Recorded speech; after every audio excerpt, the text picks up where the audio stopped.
As usual on Horological, we're a little bit late to the party, a bit like Formex themselves are to the integrated bracelet party.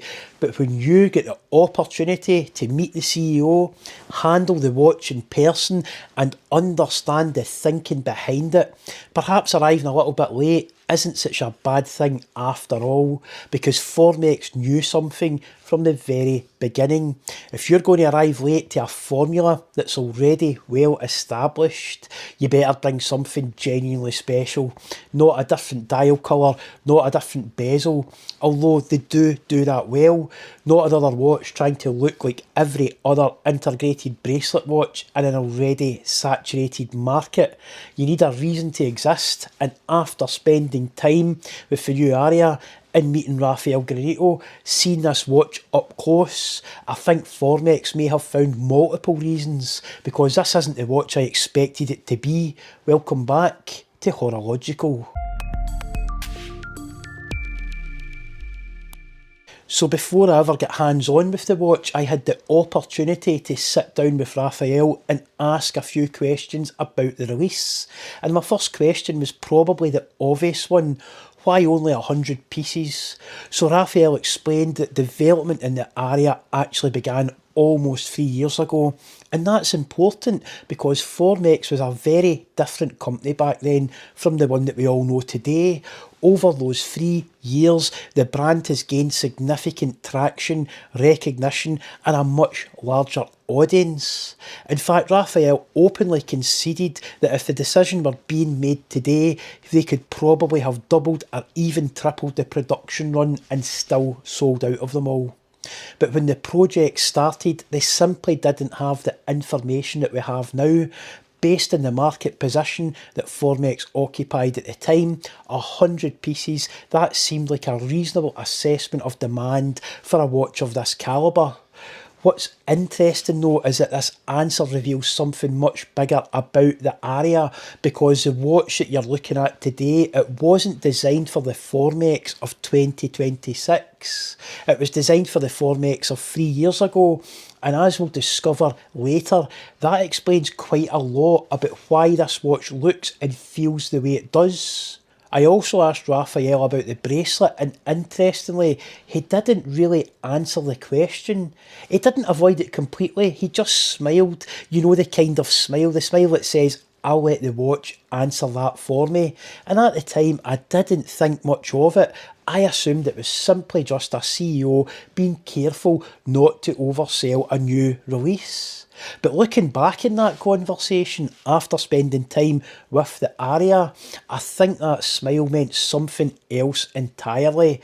It was the smile of somebody who already knew where the surprise was. The smile of somebody who knows exactly what they've created. And once I finally got the watch on wrist, I understood why he wasn't in a hurry to answer, because the bracelet isn't something you appreciate from a specification sheet. It isn't even something you fully appreciate in photographs. It's something you have to experience. And trust me, we will come back to that. So after a great introduction to the watch from Raphael, alongside Ricky and Dave from the Scottish Watches podcast, and as a side note, it was reassuring to see them sharing a single microphone each on stage after the recent double wristing scandal.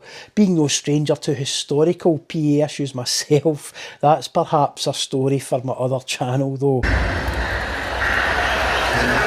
So attention finally turned to the watch itself, because up until this point we've heard the story, we've heard the philosophy. So the first thing you notice about the Aria, it isn't the dial, it isn't the case finishing, and it certainly isn't the bracelet. It's the weight, or perhaps more accurately, the lack of it. The name Aria, it literally translates as air, and within seconds of picking the watch up, you realise that wasn't a marketing department decision. It was a warning, because your brain simply isn't prepared for what happens next. This is a watch with serious presence, serious dimensions, a full bracelet sized for around a 7-inch wrist, and yet somehow the entire package comes in at just over 75 grams. 75 grams. To put that into context, my own Panerai Palm 1661 Carbotech was once held up as an example of where lightweight watchmaking was heading. That watch weighs around 95 grams on wrist with the OEM sailcloth strap, and for years that felt extraordinary. Well, we are far beyond that here. In fact, the first few moments with the Aria, they're almost uncomfortable, not because the watch feels cheap, quite the opposite, because your eyes and your wrist, they're receiving completely different information. Cognitive dissonance. Your eyes tells you there should be weight, your wrist tells you there isn't, and your brain spends the first few minutes trying to reconcile the two.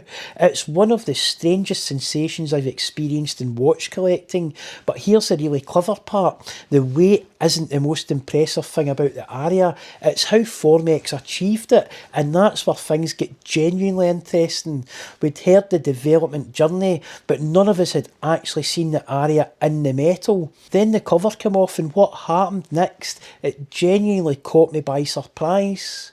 There was an audible gasp in the room, not from one person, not from a particularly enthusiastic Formex fan, from the room itself. A collective reaction, the kind of reaction that simply doesn't happen very often in watch collecting, because let's be truthful for a minute, most of us have seen a lot of watches, very few of them managed to surprise us, and yet the Aria did, and before anyone had picked it up, before anyone had fastened the bracelet, before anyone had checked out the specifications, the watch had already achieved something rather important.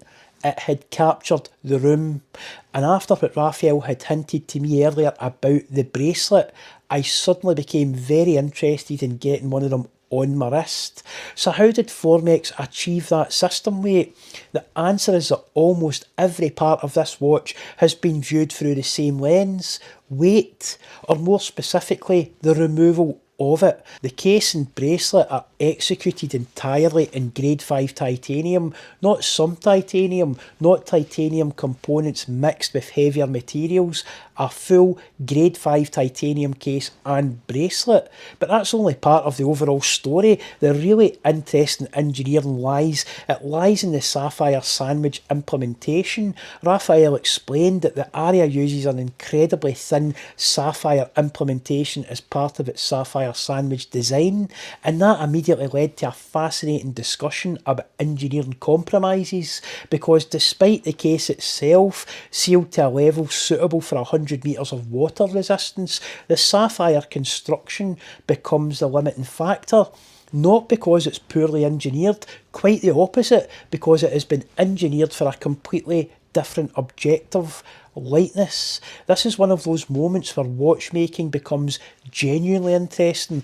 Every watch is a collection of compromises. Every single one. A dive watch sacrifices elegance for capability. An ultra-thin watch sacrifices robustness for profile. A chronograph sacrifices simplicity for functionality. There is no free lunch in horology, and Formex made a conscious decision here. Rather than chasing specification sheet supremacy, they prioritised wearability. They prioritised comfort. And they prioritise creating a watch that almost disappears on the wrist. And whether you agree with that decision or not, I actually find it quite refreshing, because too many modern watches, they seem designed to win spec sheet arguments on Reddit. The Aria feels like it was designed to be worn, like in real life. And after experiencing that 75 gram weight for myself, I can completely understand why Formex made the choices they did. It is safe to get it wet, let's just make that clear. Raphael even stated it will hold up to a swim, so the initial pushback on the water resistance by other reviewers, it seems a little unfair at this point. Perhaps I should do a deep dive on water resistance, but that's for the future of the channel. But now for the movement. Oh boy, because if the Aria's weight gets your attention, the movement is what keeps it.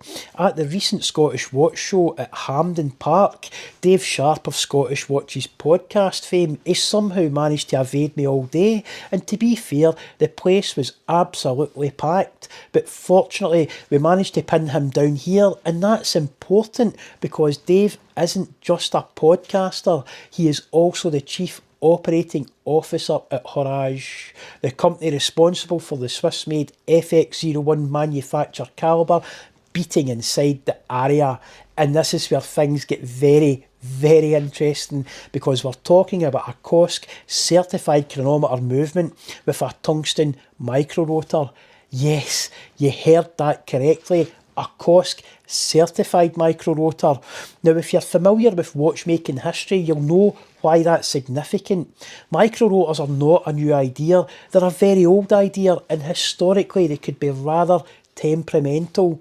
The challenge was always physics. A smaller rotor has less mass, and less mass means less energy, and less energy means the movement has to be extremely efficient if it's going to maintain power reserve and winding performance. Get the gearing wrong, get the rotor weight wrong, get the efficiency calculations wrong, and occasionally you'll find yourself hand winding a self-winding watch, which rather defeats the point. So when I spoke to Dave, he explained that back in 2020, Horage effectively looked at the traditional micro rotor playbook and they threw it in the bin. Rather than refining existing solutions, they started from scratch. The result is the FX01, and the deeper that you look into it, the more impressive it becomes.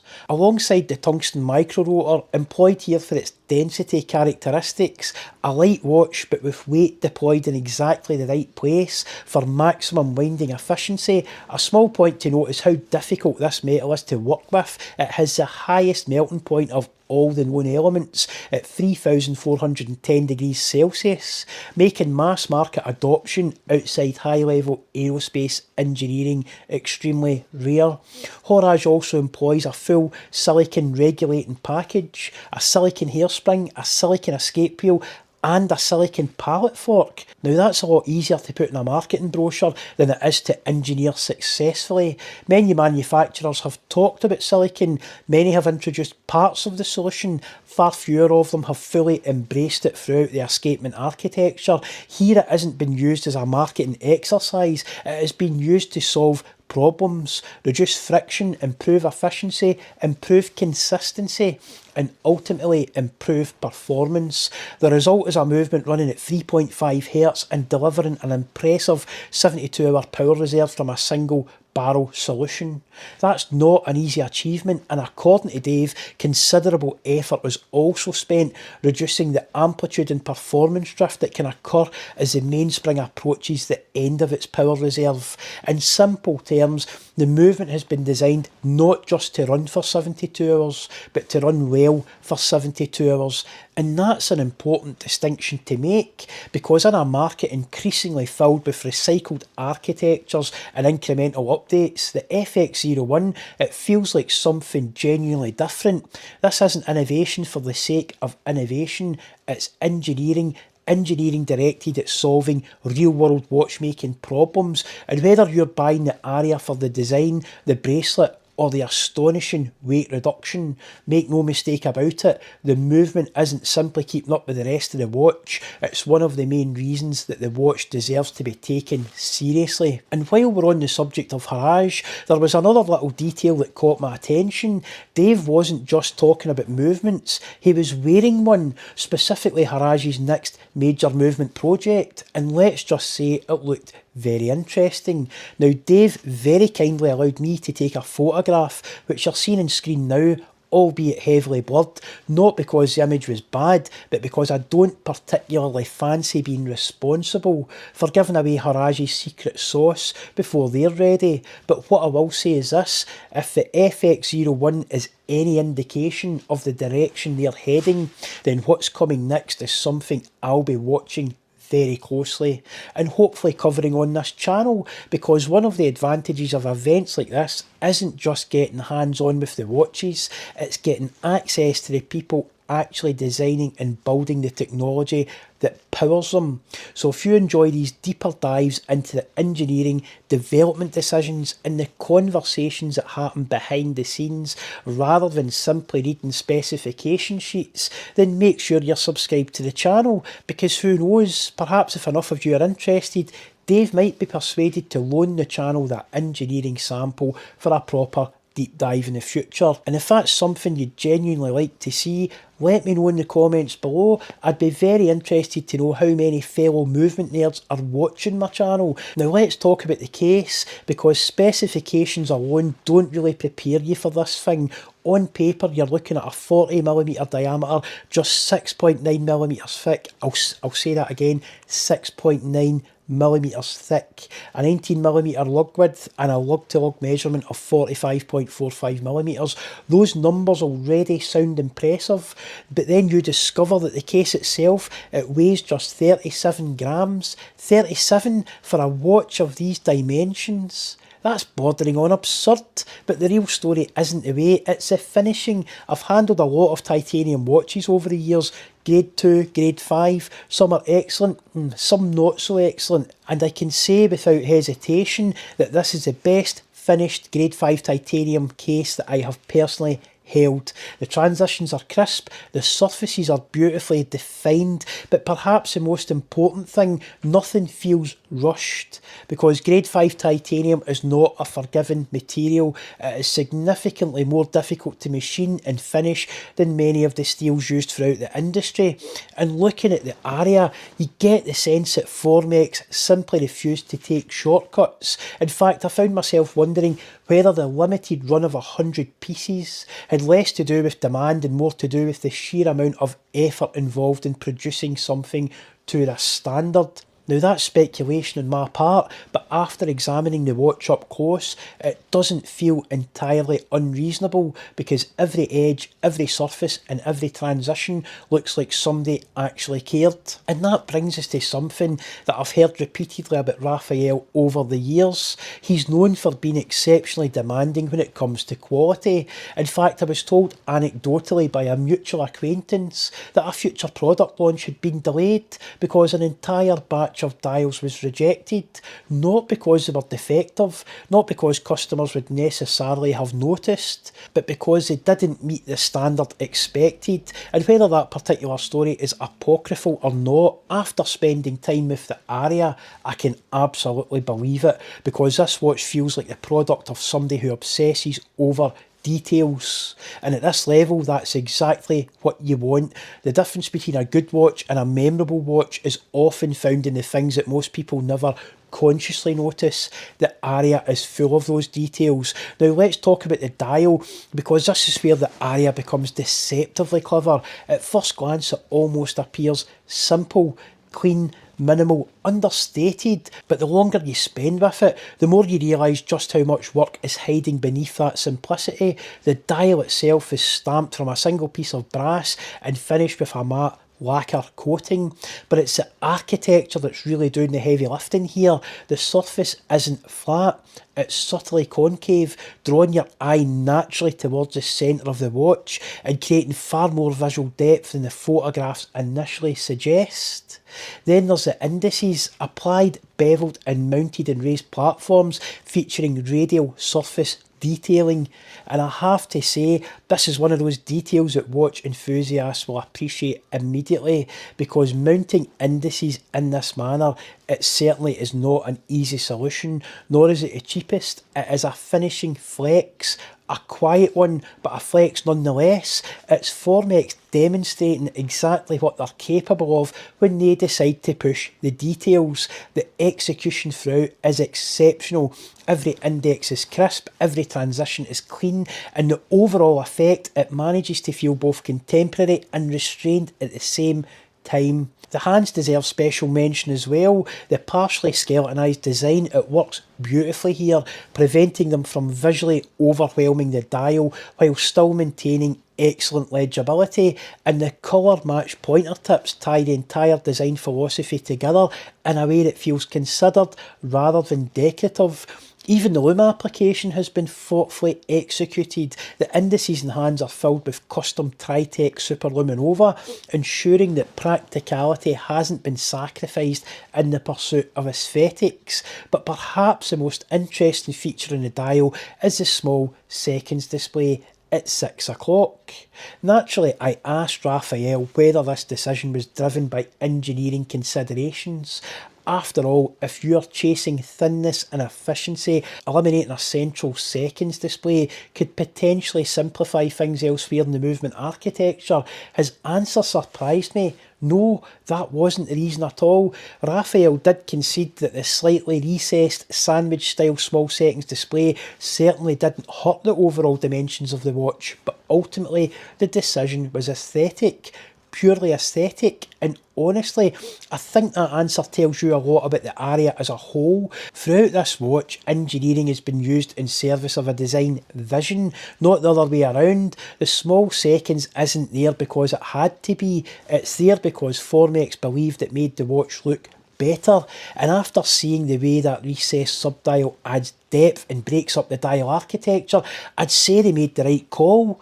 Now the case back is interesting for a reason that has nothing to do with the movement, at least not directly, but remember this is a limited run of just 100 pieces and each watch will be individually numbered. The interesting part is that at the time of the event, exactly how those numbers would be incorporated into the final watch, that was still being discussed. In fact, Raphael was actively looking for ideas from the attendees, and I have to say, that's one of the advantages of dealing with a company of this size. There is still a degree of dialogue between the brand and its enthusiasts, and that becomes increasingly difficult as companies grow. One suggestion that particularly caught my attention came from a fellow attendee and Formex collector, a good friend. His proposal was to etch the individual numbering into the exhibition caseback and then integrate a loom activated element into the design. It's actually a rather clever idea and not without precedent. We've actually seen similar concepts successfully implemented before, including in the Scottish Watches podcast Aventurine Dial collaboration watch. Whether Formex ultimately chooses that route remains to be seen, but it was fascinating to watch the discussion unfold in real time because these are the kind of details that collectors genuinely care about. Not just the fact that a watch is limited, but how that limitation is expressed, how it feels, how it becomes part of the ownership experience. So for now, watch this space. By the time you're seeing this video, the final decision may already have been made, but it was refreshing to witness a brand still willing to listen to ideas before the ink was dry in the final specification. Now the bracelet. And remember that smile Raphael gave me when I asked about it earlier. This is where it starts to make sense, because yes, we've seen Formex utilise a butterfly clasp with integrated micro adjustment before, but this feels like the evolution of that idea. Everything is slicker, everything is smoother, everything feels more refined. The adjustment system provides approximately 4mm of travel on each side of the clasp. That allows the bracelet to adapt to wrist expansion and contraction throughout the day without compromising comfort or balance or bracelet aesthetics. It's very cleverly done, and after spending time with the Aria, I think that's the key word here.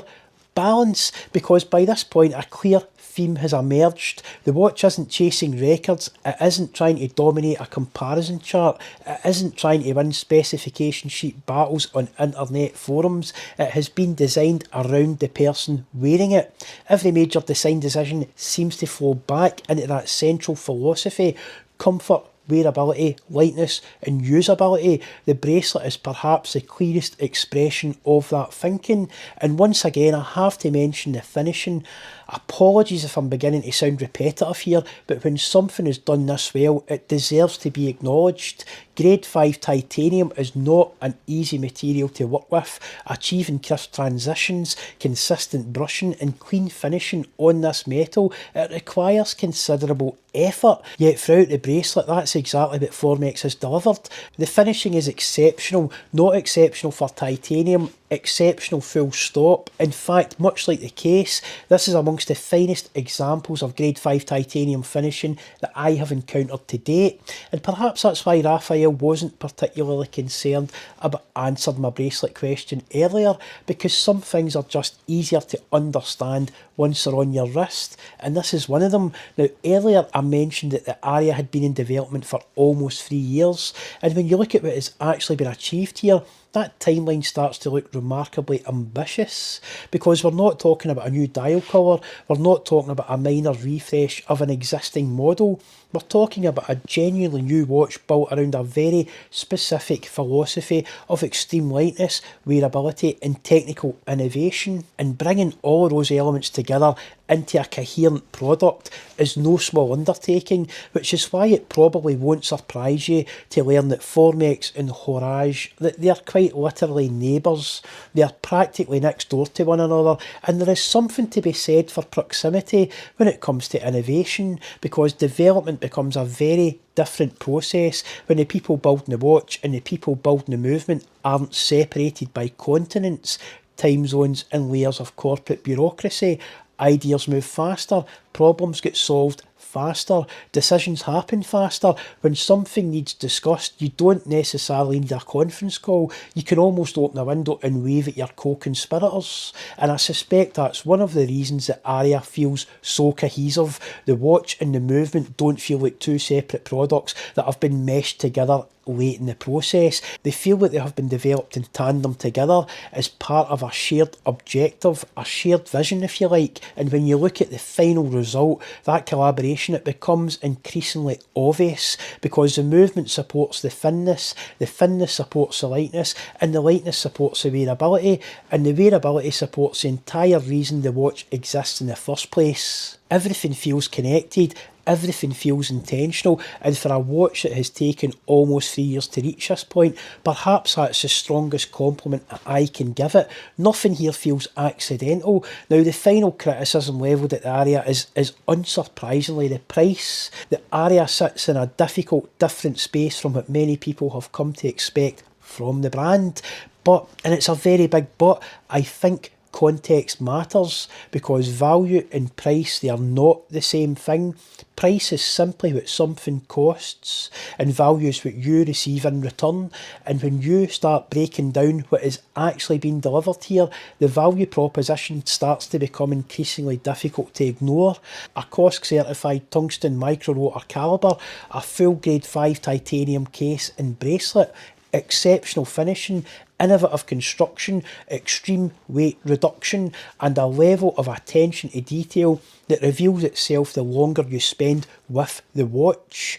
There genuinely isn't a weak link in this package, and that's becoming increasingly rare, because while we're fortunate enough to live in an era where there are very few truly bad watches, there is an awful lot of mediocrity, an awful lot of watches that are perfectly competent, perfectly acceptable, and perfectly forgettable. The industry is full of them. The Aria is nowhere near that. In fact, one of the most interesting things about the launch event wasn't what Formex said about the watch, it was what the attendees said about the watch. Repeatedly I heard comparisons being made to brands operating at a significantly higher perceived tier, names like Chapek, names like Moser. Now, regular viewers to my channel will know my thoughts on Moser. I've previously covered their collaboration with Studio Underdog on this channel, and I made no secret of my admiration for what they're doing. So that's not a comparison that I make lightly, but after spending time with the Aria, I can safely say that I believe it deserves to be discussed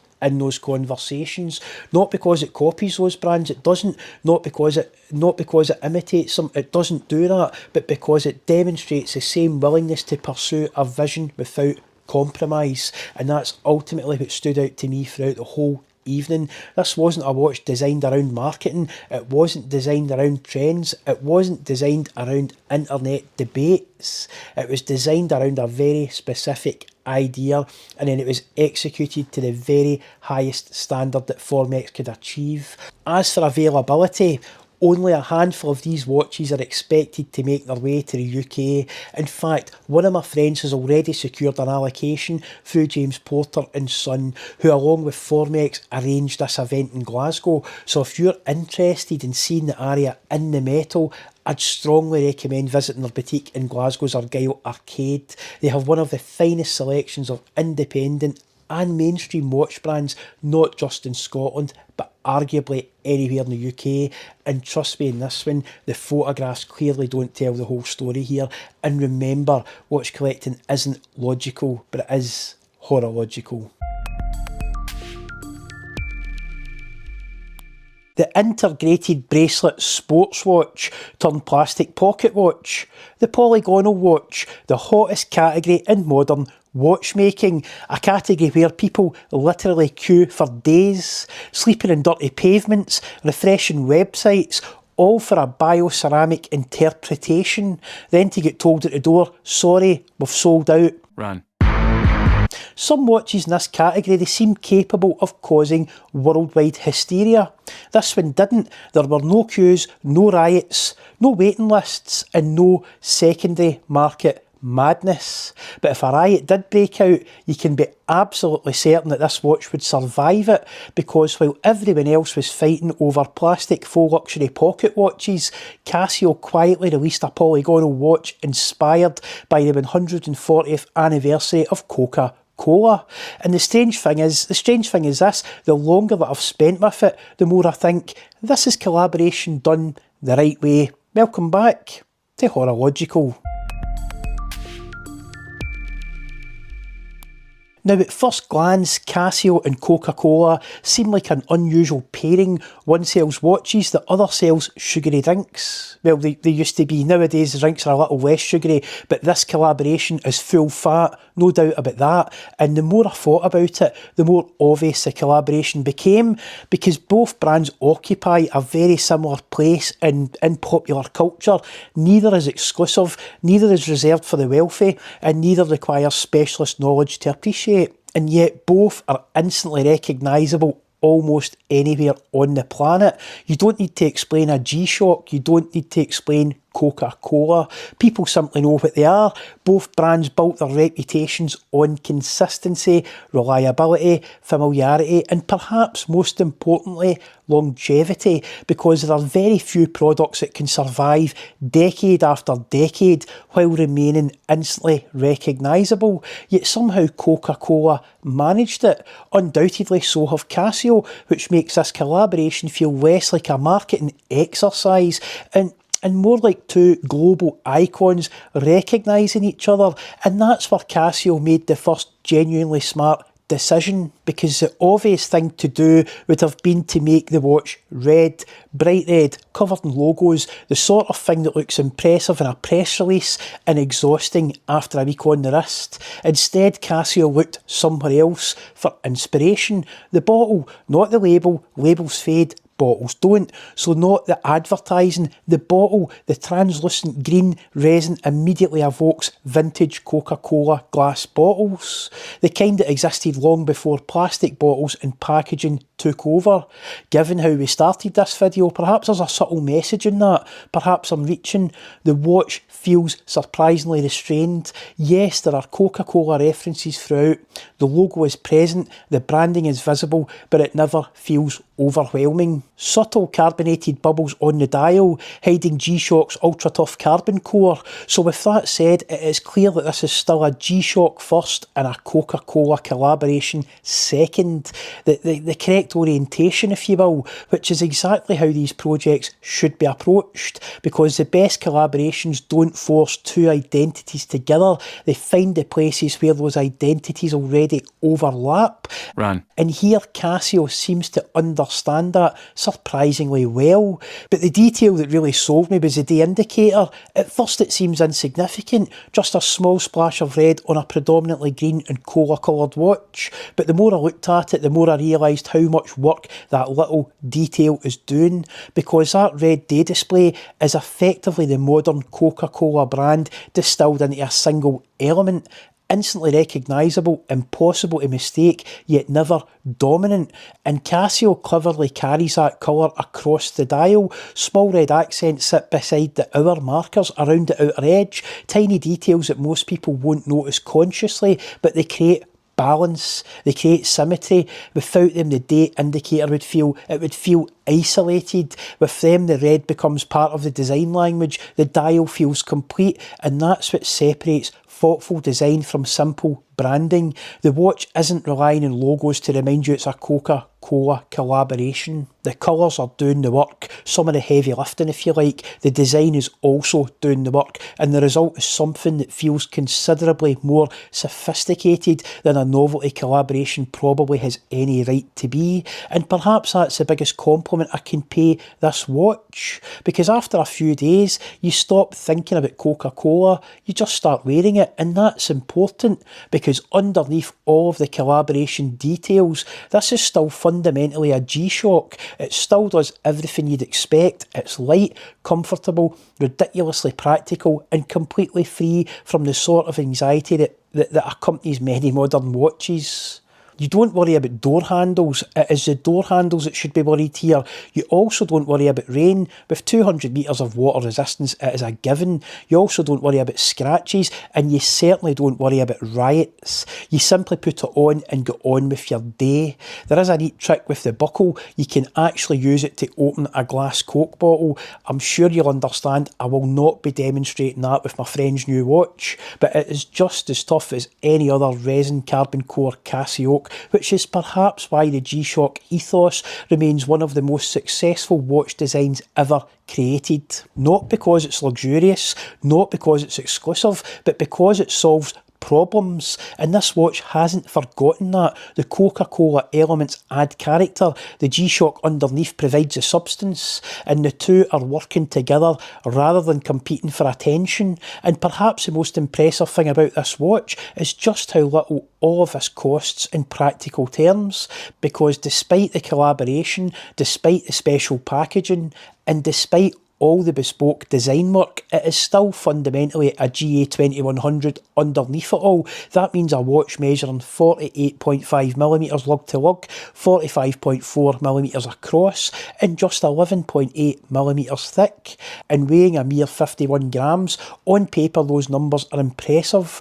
On the wrist, they're even better. The watch simply disappears. It is light, comfortable, easy to wear, and unlike many watches occupying the Polygonal sports watch category, you never feel that you're wearing the value of a small family car on your wrist. You simply wear it, which feels entirely appropriate, because for all the collaboration details, for all the design references, and for all the collector appeal, this remains exactly what a G-Shock should be, a watch designed to be used. So what do I think of the Coca-Cola G-Shock? Well, at the beginning of this video, I said that this felt like a collaboration done right.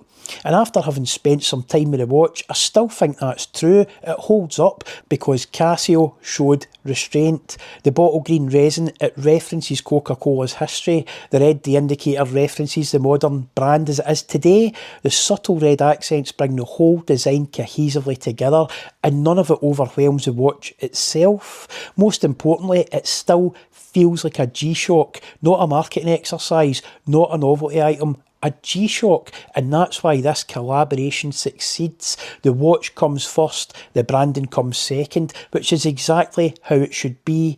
And remember, watch collecting isn't logical, but it is horological. Most watches tell the time, a few tell a story, and every now and then a watch company tells us why watches even exist at all. Recently at the Scottish Watch Show, I found myself handling an early example of the new Clemence Photic MKII, a watch that one of my collector friends bought, a watch sold directly by the founder himself. Now on paper, it looks like exactly the kind of watch enthusiasts claim they want. Compact dimensions, excellent proportions, thoughtful engineering, no gimmicks, no celebrity ambassadors, no artificial scarcity, and we'll come back to those details shortly. But the more I learned about the company behind it, the less interested I became in the specifications, because buried underneath the bezel clicks, the anti-magnetic shielding, the hardened 904L steel surfaces, and the dive watch credentials was a question I hadn't expected. Why do watches survive? Not physically, but emotionally. Why do some objects outlive the people who owned them? And why can a watch sitting in a drawer sometimes say more about a person than a photograph ever could? because the story of Clemence Watches isn't really about a watch company, it is about inheritance, memory, time, and why a mechanical object can sometimes carry all three. Welcome back to Horological. Before we talk about family history, inheritance, and all the bigger ideas that eventually led to Clemence, let's talk about the watch itself, because the Photic Mark II immediately surprised me. Not because it reinvented the dive watch, it doesn't do that, and that's precisely why it works. On paper it sounds familiar, a compact dive watch, sapphire crystal, automatic movement, Miyota 9 series no less, free hands, rotating bezel. We've all seen those ingredients before, but watch design is rarely about ingredients. It's about proportions, and proportions are where this watch becomes genuinely interesting, because the Photic Mark II, it measures just 9.9mm thick, around 10.5mm including the crystal. That places it in remarkably slim territory for a serious dive watch, and the effect on the wrist, it is immediate. The watch sits low, the centre of gravity remains controlled, the profile disappears beneath a cuff. It almost wears like a field watch, and it does lean into that a little bit with the Arabics at 12 and 6. But back to dive matters, because thinness isn't merely aesthetic. Thinness changes behaviour. A watch you barely notice often becomes a watch that you wear constantly, and watches worn constantly become part of your life. And that idea, a watch becoming part of somebody's life, turns out to be the entire reason that Clemence even exists. I've often thought watches occupy a very unusual place in our lives. Cars wear out, phones become obsolete quicker than we expect sometimes, computers become landfill and e-waste, even houses change, extensions appear, walls move, families come and families go, but watches often remain remarkably constant.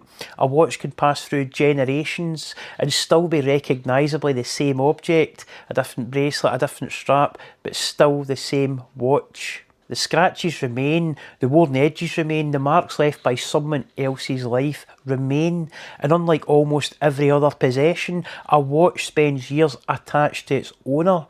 Thousands and thousands of hours of wear time, thousands of decisions made while wearing it, and thousands of ordinary moments. Which means watches become something unusual, not just possessions, witnesses. Think about the watches many of us treasure the most. They're rarely the most expensive, they're rarely the most technically impressive. Instead, they're often connected to a person, a father, a grandfather, a mentor, a memory. And that idea sits at the very centre of Clemence Watches, because before there was a company, there was simply a watch. The founder of Clemence grew up hearing stories about his grandfather, stories passed through family conversations, stories about motorcycles, adventure, life, and accompanying those stories was a gold Universal Genève, a watch inherited not merely as an object, but as a connection. Now I suspect many viewers will understand exactly what that means, because almost every collector has a watch that changed everything. Sometimes it is a Rolex, sometimes it's a Seiko, sometimes it's something far more modest. The brand almost doesn't matter. What matters is the emotional bridge that object creates. The watch becomes proof that another life happened, that another person's experiences were real, and perhaps that's why watches remain relevant in a world where smartphones are infinitely better timekeepers. Phones tell us the time, watches tell us about time, and there is a profound difference between these two things. Most people stop there, they inherit the watch, they treasure it, and life moves on. Tom Clemence did something very different. He built an entire company around that notion, and built an entire channel around stories just like this. So if this is the kind of watch content that appeals to you, click subscribe, because access to brands and watches becomes far easier the more subscribers we have. The channel has had direct access to the Formex Aria launch, and I get a chance to talk to Raphael Granito himself. I also get access to the limited edition Coca-Cola collaboration watch with G-Shock recently, which it just would not have been possible without you watching, subscribing, liking and commenting on these videos. So now, before we return to the engineering of the Photic Mark II, we need to talk briefly about modern watchmaking, because we're currently living through one of the strangest periods in horological history. Never have there been so many watches, never have there been so many brands, never have there been so many collaborations, special editions, limited editions, influencer editions, anniversary editions, and yet for all this activity many watches feel strangely forgettable. The industry spends enormous amounts of energy creating excitement, far less energy creating meaning, and I think collectors sense that sometimes, because beneath all the hype most enthusiasts are searching for something much simpler: purpose, a reason for a watch to exist, not merely another dial colour, not another marketing campaign, but a real reason. And when I look closer at the Photic Mark II, what impressed me the most wasn't innovation, it was intention. The deeper I looked into the Photic Mark II, the more a pattern emerged. Almost every major design decision appears to revolve around longevity, not novelty, but longevity. Take the case. Clemence chose 904L stainless steel. Now, most enthusiasts will recognise that material because of its association with Rolex. But here the decision feels practical rather than promotional. Also the bezel. The bezel is one of the most heavily handled components on any dive watch. Repeated contact, repeated wear, repeated exposure, corrosion resistance matters. And then there's the bezel action itself. 120 clicks delivered through a precision steel ball bearing system.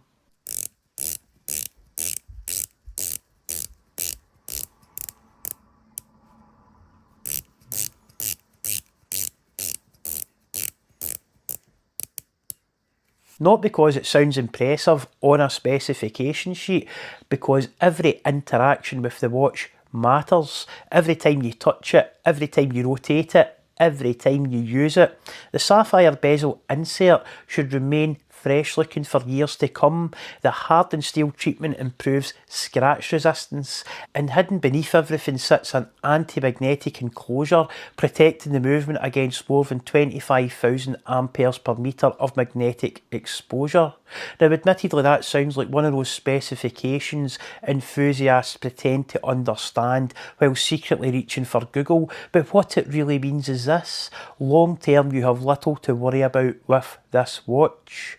Now none of these features are individually revolutionary, but that's almost the point. This isn't engineering for headlines, it is engineering for ownership.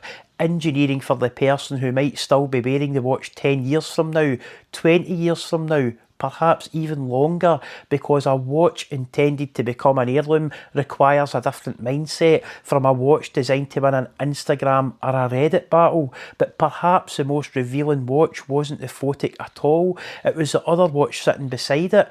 We also spent time with the Munro, and if the Photic represents the sea, the Munro represents the land, named after Scotland's mountains, designed around practicality rather than excess, and perhaps revealing something about the philosophy of the brand itself. The dimensions feel restrained, the design language, it feels mature, the emphasis remains on wearability, not spectacle, and in many ways that may be the defining characteristic of the Clemence brand itself. These are watches designed to be worn, not displayed, not stored, not hidden away, not hidden away waiting for market values to rise, but worn because watches accumulate meaning through use, not preservation. One of the reasons that I enjoy covering smaller brands is that they often remind us why watchmaking exists. The major brands frequently talk about heritage, but heritage cannot be manufactured, it cannot be created by a marketing department.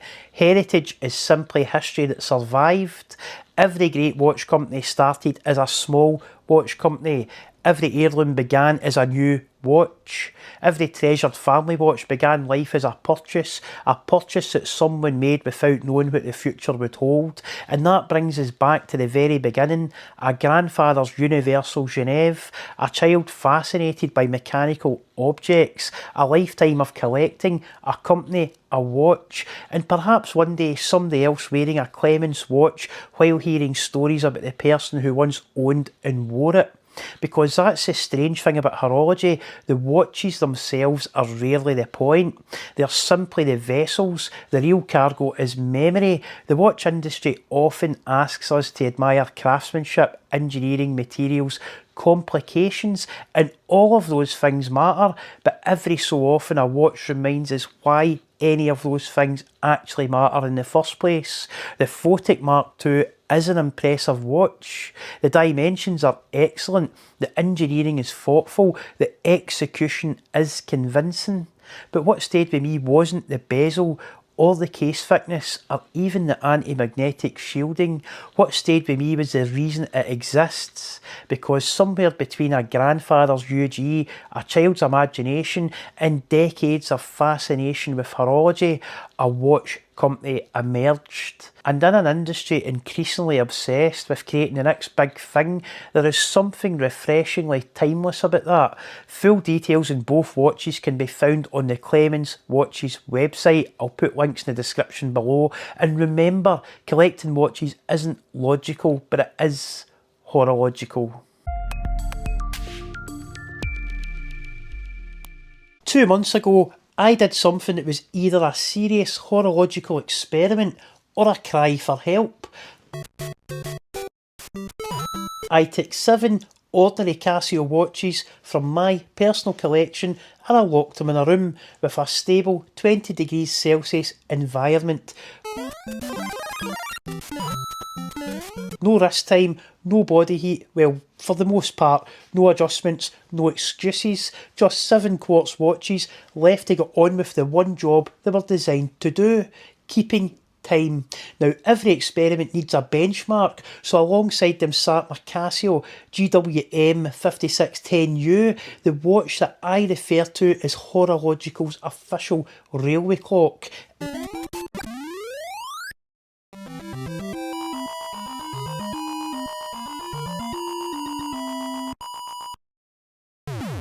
Every night, while the others are left to fend for themselves, this watch quietly checks in with the atomic clock and it corrects itself. It is the control, the judge and the executioner. After 35 days, the results were fascinating. Some gained time, some lost time. One embarrassed watches costing hundreds of pounds. Another embarrassed itself despite carrying a desirable JDM designation. But the real question was never what happened after 1 month. The real question was what happens after 2. Most people assume quartz drift is simple. Gain 6 seconds after a month, you'll gain 12 after 2. Lose 10 seconds after a month, you'll lose 20. Nice, predictable, linear. But is that actually how quartz behaves? Because sometimes reality refuses to follow neat little theories.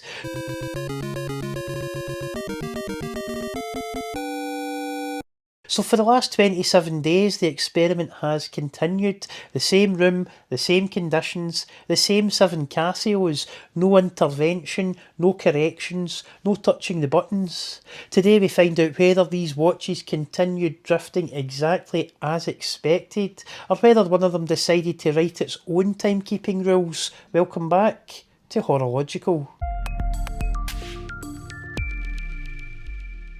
First up, we've got the Casio G-Shock DW6900. At the 35-day checkpoint, this watch was running at plus 9 seconds against atomic time. Since then, the experiment has continued under exactly the same conditions. No wrist time, no body heat, no adjustments, no button presses, just 62 consecutive days in a stable 20 degrees Celsius environment. If the drift remained perfectly linear, we would expect to see the DW6900 to be sitting at approximately plus 16 seconds today.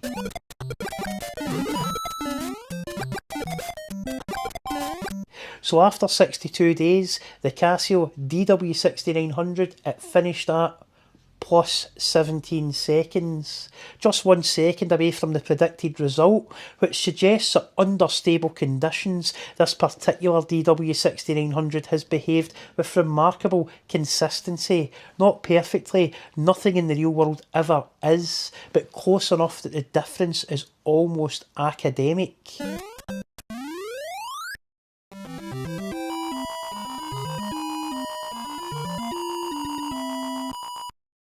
Next up, we've got the G2110D. At the 35-day checkpoint, the metal jacketed Casio was sitting at plus 8 seconds, which placed it amongst the strongest performers in the entire experiment. Now, before we continue, a full disclosure is required because unlike the DW6900, this watch has not spent every one of the last 62 days sitting quietly in the test environment. I might have been slightly naughty here because during the intervening period I wore it while reviewing the Casio Coca-Cola collaboration watch. I also attended a children's birthday party with my 6-year-old, which, depending on your perspective, is either a fun family outing or a weapons grade durability test. I made a community post about this at the time, so nothing is being hidden here, but it does mean that this result should be viewed slightly differently. Unlike the others, this watch has experienced wrist heat, movement, changing environmental conditions and actual real world use. Perhaps even a bouncy castle. In other words, it has been treated like a G-Shock. So after 62 days, the G2110D finished at plus 15 seconds, just 1 second away from the roughly plus 14 seconds we would have expected from perfect linear drift, which is actually rather remarkable because despite leaving the temperature stable environment and entering the chaos of party life,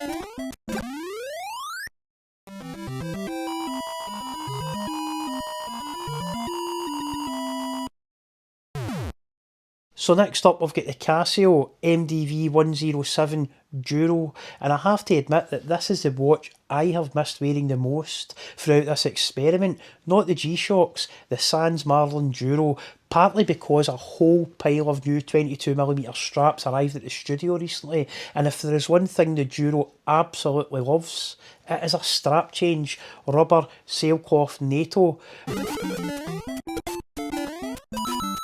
This thing seems determined to look good in almost anything that you attach to it, which makes leaving it untouched for over 2 months feel like an act of betrayal. Now, at the 35-day checkpoint, the Duro was the star performer of the entire experiment, just plus 6 seconds against an atomic time corrected watch. A result that frankly had no right to be that good. If that performance continued in a perfectly linear fashion, we would expect the Duro to be sitting somewhere around plus 11 seconds today.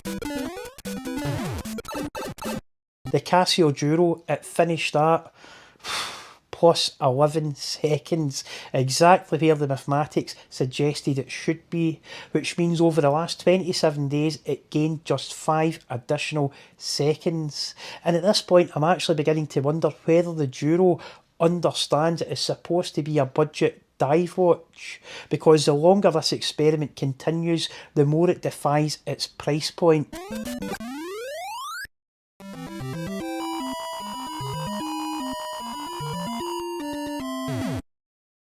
So next up we've got the Casio A1200 WHD, the Casio Royale. At the 35-day checkpoint, this was the weakest performer in the test, minus 21 seconds against atomic time. Still excellent in normal watch terms, but in this group it was the one falling furthest behind. If that drift had continued in a straight line, we would expect the Royale to be sitting at around minus 37 seconds today. The Casio Royale finished at minus 38 seconds, which means once again the maths was almost frighteningly close. Over the last 27 days it lost another 17 seconds. So while the Royale is still the weakest performer so far, it is not behaving erratically. It is not collapsing, it is not suddenly running away, it is simply drifting consistently, and that might actually be the most interesting thing here.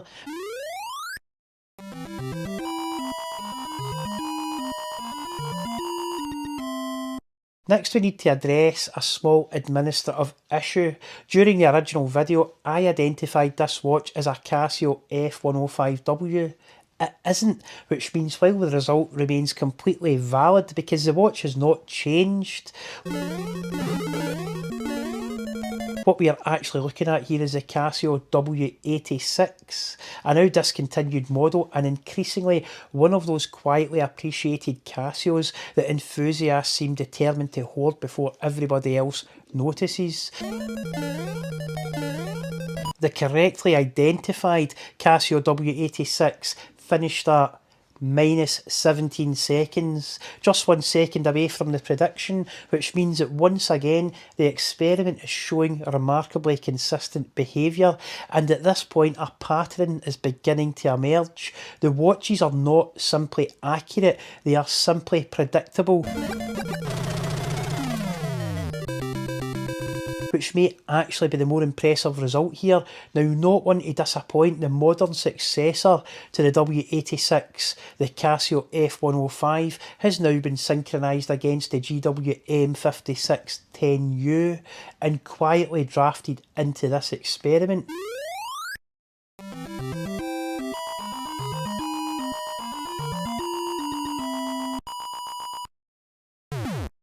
Not as a late substitution, but as an extra team player. So while the W86 continues its run towards the 90-day mark, the F105 has begun its own accuracy test, which means when we return for the full 3-month results, we won't just find out how the W86 performed over those 90 days, we will also discover how its modern replacement performs over its first month. Old school versus new school, discontinued legend versus its modern successor, and honestly, I'm now almost as interested in that comparison as I am in the original experiment. So if you want to see whether the W86 can hold the line and whether the 105 can live up to the reputation of one of Casio's most beloved current digital watches, make sure you're subscribed because the experiment continues. Then we arrive at the watch that needs no introduction at all, the Casio F91W. Not one of the best-selling digital watches, not one of the best-selling quartz watches, one of the best-selling watches ever, full stop. And at the end of the 35-day checkpoint, the F91W was sitting at minus 12 seconds against atomic time. Not leading the pack, but not embarrassing itself either, just quietly doing what the F91W has done for decades. It turns up, does the job, and it costs less than most watch collectors spend on a coffee and cake combo deal. Now, if that drift continued in a perfectly linear fashion, we would fully expect the F91W to be sitting somewhere around minus 21 seconds today. The Casio F91W finished at minus 23 seconds, which means over the last 27 days it lost another 11 seconds.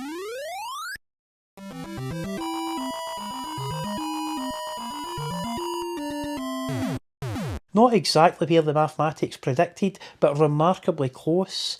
And at this point, something fascinating is happening. The more watches that we reveal, the less this looks like a collection of random results, and the more it looks like a collection of remarkably consistent quartz oscillators. Different watches, different modules, different price points, yet all behaving with a level of predictability that would have seemed impossible to Pierre Curie when him and his brother discovered the piezoelectric reaction all those years ago. And then finally we arrive at the watch that I was most interested to revisit, the Casio A158WA1JF. My nostalgia watch, the watch that reminds me of childhood, the watch that somehow manages to carry more memories than many watches costing hundreds or even thousands of pounds more.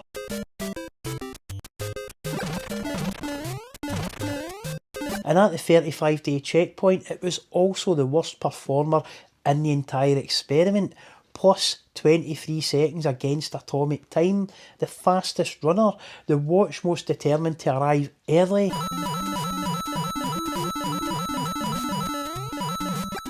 Now, if that drift continued in a perfectly linear fashion, we would expect the A158 to be sitting at around plus 41 seconds today. The Casio A158WA1GF, it finished it, despite the desirable JDM moniker, plus 42 seconds. Just 1 second away from the logical prediction.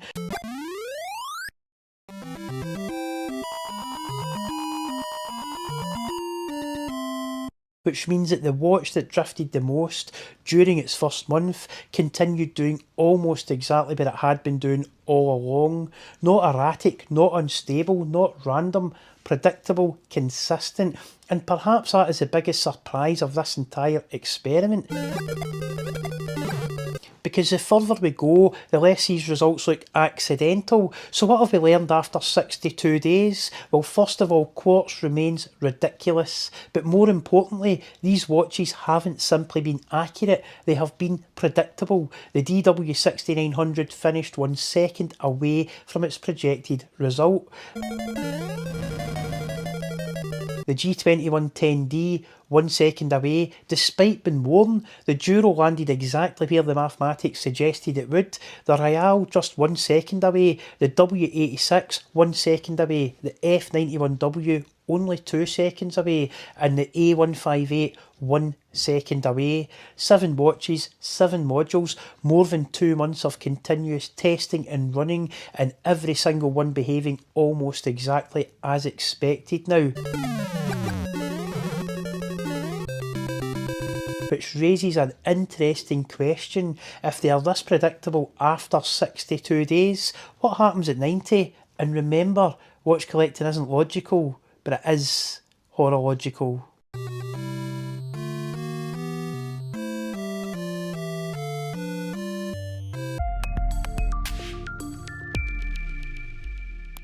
"62 days ago, I synchronised 5 Quartz watches against atomic time, and we asked a simple question: how accurate are they really?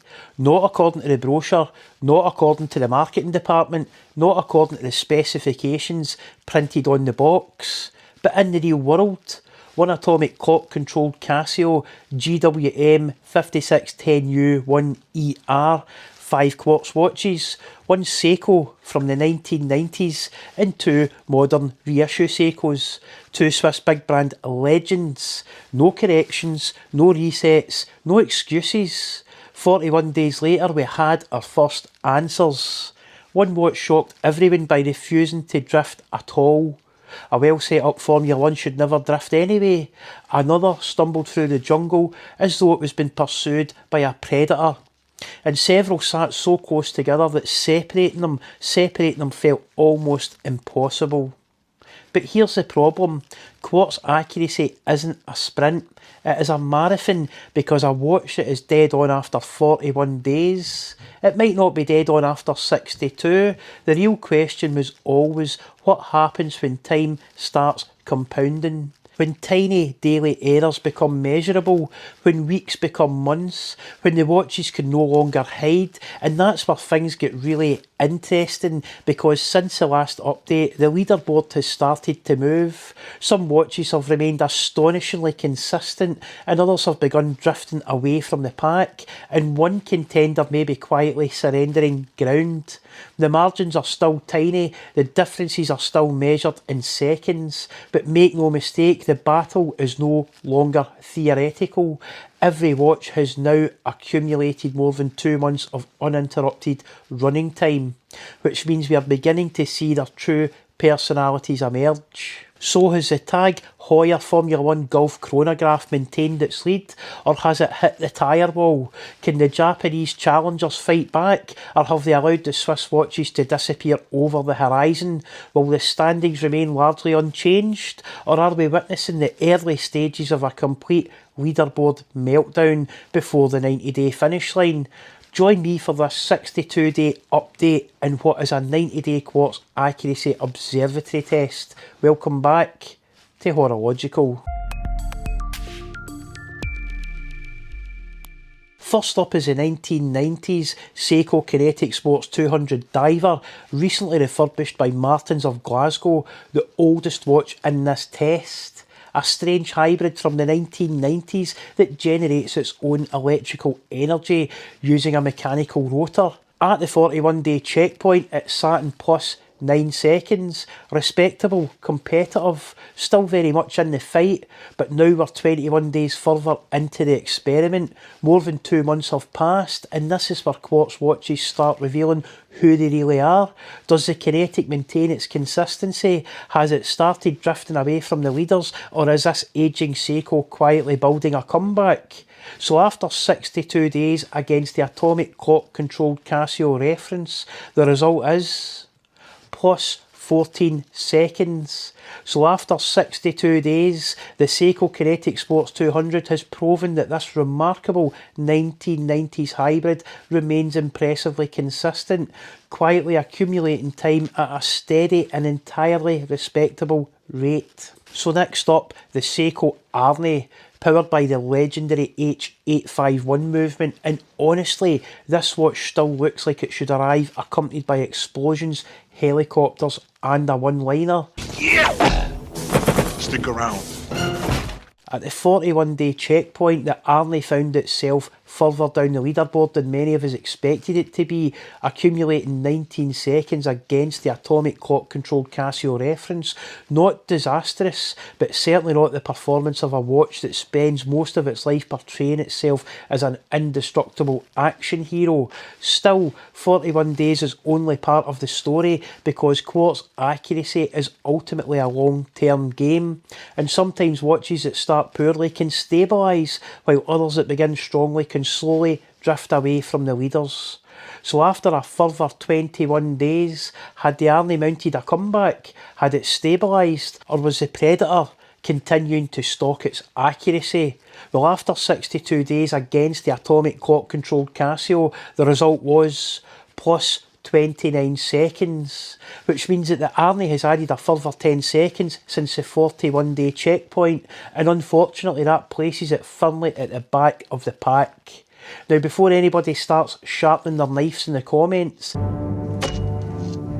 it is worth remembering what this watch was actually designed to be: a rugged solar powered tool watch, an ISO certified dive watch, tough as nails, built for reliability, built for legibility, built to survive conditions that most watches will never encounter. It was never designed to win observatory trials.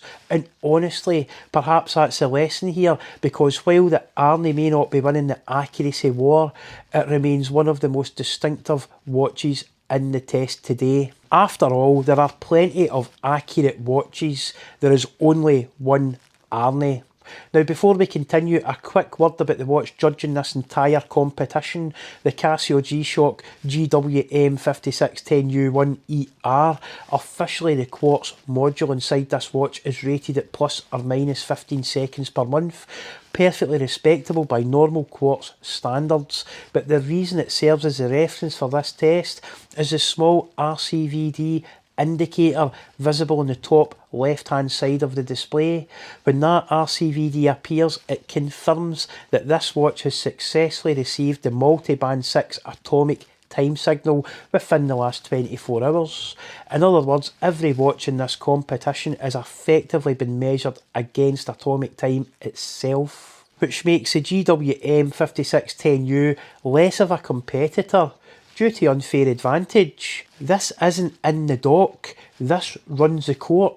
So next up, the Tissot PRX 40mm quartz mint green dial, powered by the ETA F06.115 calibre. And at the 41-day checkpoint, this watch was quietly becoming one of the biggest stories in the entire experiment. Not because it's flashy, not because it was complicated, but because it was astonishingly accurate, accumulating just 2 seconds against the atomic clock controlled Casio reference, a result that immediately placed it amongst the strongest performers in the field. But now we are 21 days further into that test, and this is where consistency begins to really matter, because maintaining accuracy is one thing, maintaining accuracy month after month is something else entirely. So had the PRX continued its impressive run, or was the pressure beginning to show? Well, After 62 days against the atomic clock-controlled Casio, the result was plus 4 seconds, which means the PRX has added just 2 seconds over the last 21 days. An outstanding performance, and proof that beneath the integrated bracelet, retro styling and enormous commercial success, there is a seriously capable quartz movement quietly getting on with the job. The Swiss challenge remains very much alive, so next up the Seiko Speed Timer V192 Pogue reissue, a watch inspired by one of the most famous Seikos ever worn in space, and at the 41-day checkpoint it was sitting on plus 9 seconds, not quite troubling the Swiss frontrunners, but still delivering the sort of solid, dependable performance that has helped to build Seiko's reputation for decades. Now, 9 seconds after 41 days, it isn't spectacular, but it is respectable, and more importantly, it kept the Pogue firmly within striking distance of the leaders of the pack. So after a further 21 days, had the V192 maintained its pace? Had it found another gear, or was the field beginning to pull away? Well, after 62 days against the atomic-controlled Casio, the result was plus 14 seconds, which means the speed timer had added a further 5 seconds since the last checkpoint. A remarkably consistent rate of drift, not enough to challenge for pole position, but not enough to cause concern either. Instead, the Pogue continues to do exactly what it has done throughout this entire experiment, quietly, predictably and reliably. Sometimes consistency is a victory in itself. Before we reveal the final result, if you're enjoying this 90-day Quartz Observatory trial, please consider liking the video and subscribing to the channel. And if you watched the original 41-day experiment, I'd love to know whether your predictions are still holding up. Because the last time we checked in, the margins were tiny, fractions of a second per day, the sort of differences that looked almost insignificant. But 62 days later, those tiny differences are beginning to stack up and accumulate. Some watches have remained astonishingly consistent, and others have started to drift away. And now, there is only one watch left to reveal, the watch that arrived at the 41-day checkpoint with a perfect score, the watch that stared directly into the face of atomic time and it refused to blink. The question is, can it possibly have done it again? So without much further ado, we give you the Tag Heuer Formula 1 Golf chronograph. At the 41-day checkpoint, this watch did something remarkable. It didn't lead by a second, it didn't lead by a half second, it produced the single most impressive result in the entire experiment. And ever since that moment, it has carried a target on its back, because every watch in this test has had another 21 days to close the gap, another 21 days to expose a weakness, another 21 days for reality to catch up. And that's the thing about accuracy tests. Time is patient. Eventually every watch reveals itself. So after 62 days against the atomic clock controlled Casio, the result is dead on again. Wow, just wow. So what have we learned after 62 days? The Swiss still lead the field. The Tag Heuer Formula 1 Golf chronograph remains locked to atomic time. The Tissot PRX continues to impress, and the Japanese challengers refuse to give up. But this experiment isn't over yet. There are still 28 days remaining before the 90-day finish line. Can the leaders hold on, or will the leaderboard change once again? Subscribe to find out, and perhaps more excitingly, we may soon discover what a premium Japanese precision watch can do in an accuracy trial, because a Grand Seiko spring drive could be joining a future test. And remember, watch collecting isn't logical, but it is horological. Now I need you to bear with me here, because what I'm about to tell you, it sounds completely unbelievable. In fact, this whole story, it started with a community post on this very YouTube channel. Well, actually that's not entirely the beginning, because a few weeks ago I went to see a play at the Beacon Arts Centre in Greenock. The play was called Stand and Deliver. It was based on the Lee jeans factory sit-in of 1981. 7 months barricaded inside the factory to try and save 240 local jobs.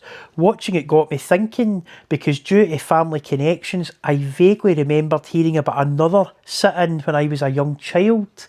A little known sit-in at the TIMEX factory in Dundee, Scotland. Now, most of my family worked for General Time in Westclocks at the Scottish Dumbarton plant, but we also had strong family ties to TIMEX Dundee.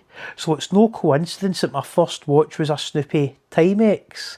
So what I specifically remembered was the 1983 sit-in, not the much larger industrial dispute of 1993 that would eventually dominate the headlines and ultimately lead to the factory closing its doors for good on August the 29th of that same year, but the 1983 TIMEX Dundee sit-in, the industrial action that seemed to have slipped from the public memory. A few subscribers suggested it might make an interesting horological episode, so I started researching, and I cannot believe where that research led. I thought I was researching a Scottish watch factory. Instead, I found myself reading about home computers, then computer clubs, then video games, then a chain of events where redundancy, industrial change, and technological innovation all became intertwined, and somehow I ended up at Grand Theft Auto. Now that sounds completely absurd, I get that. A watch factory in Dundee and one of the biggest entertainment franchises in human history. But the deeper I dug, the more connections that I found. Connections that suggest the closure of one industry helped to create the conditions and foundations for another. And how money paid out in redundancy to a TIMEX apprentice was used to buy a Commodore Amiga that would essentially be used to create the game studio that gave us Lemmings and eventually Grand Theft Auto. So let me reveal how I got from TIMEX to GTA. Welcome back to Horological. To understand how we get from TIMEX to Grand Theft Auto, we first need to understand Dundee, because despite what many people think today, Dundee wasn't always known for computer games. Long before Lemmings and long before Grand Theft Auto, Dundee was a manufacturing city, a city of mills, factories, engineering and a skilled workforce. Like many Scottish industrial cities, generations of families found themselves working in the same industries as their parents and their grandparents before them. For many people, factory life wasn't unusual, it was simply life. And one of the most recognisable names in Dundee was TIMEX. TIMEX operations started in Dundee in 1946. The company was one of the city's largest employers, producing watches and clocks that found their way onto wrists and bedside tables, not just across Scotland, but across the entire world.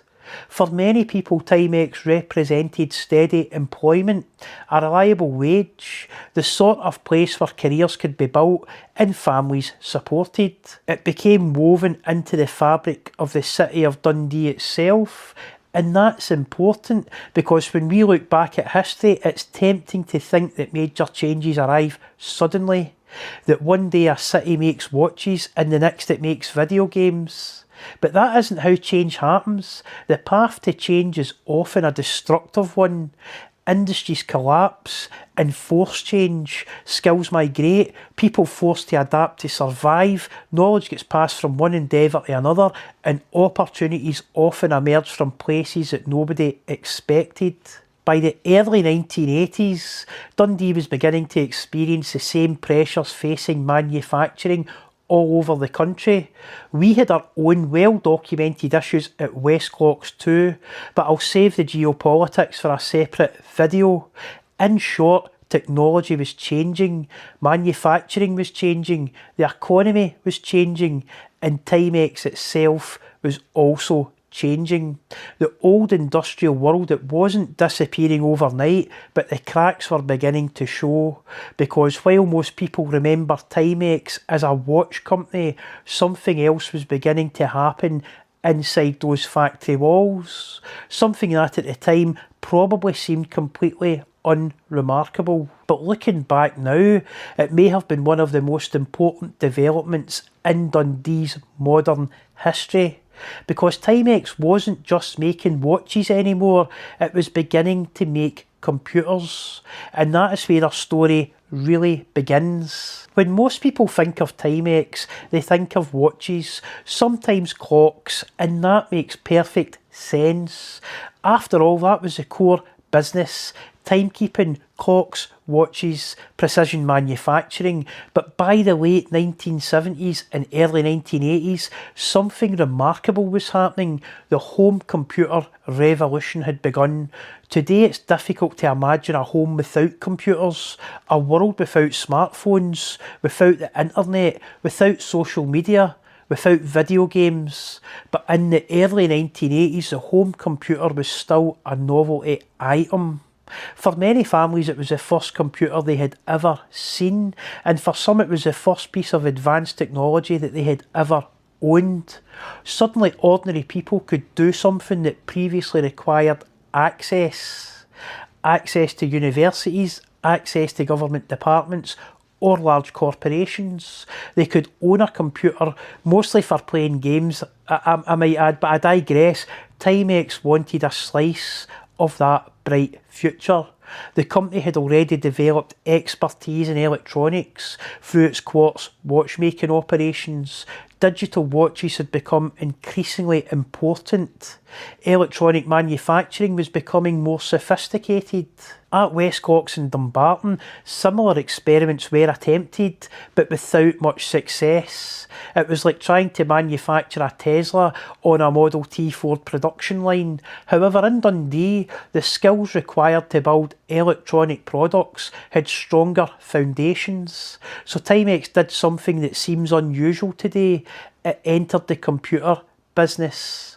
Working alongside Sinclair Research, TIMEX became involved in the production of home computers that would help introduce an entire generation to computing.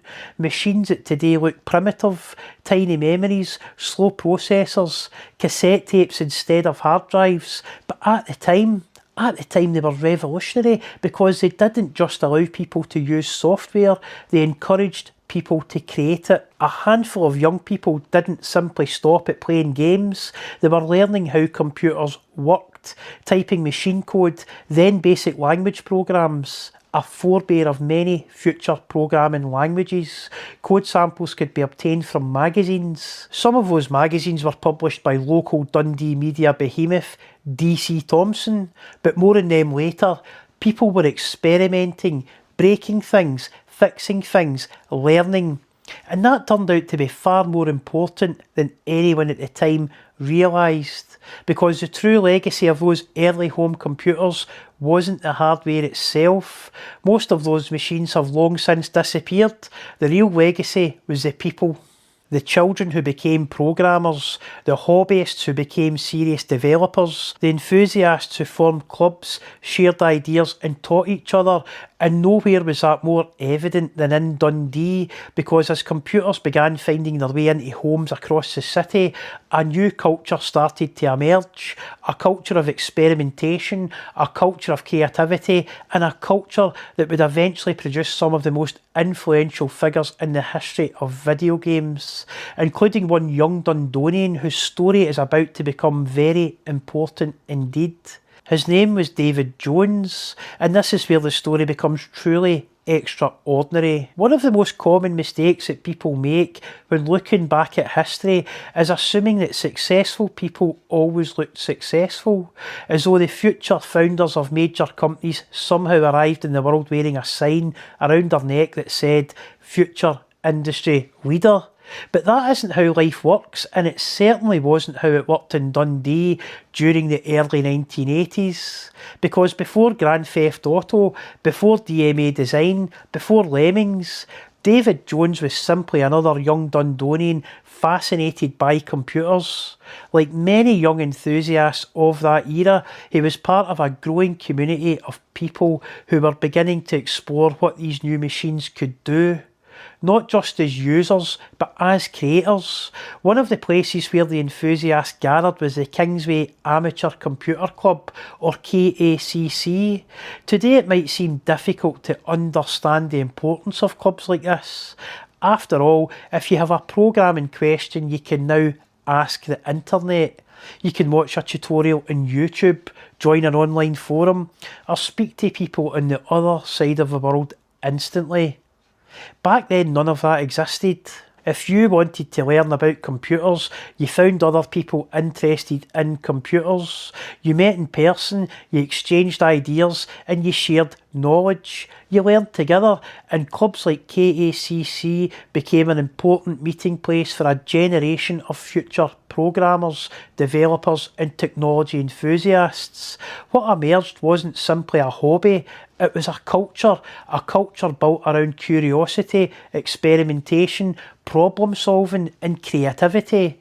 Exactly the sort of environment where future software developers might thrive.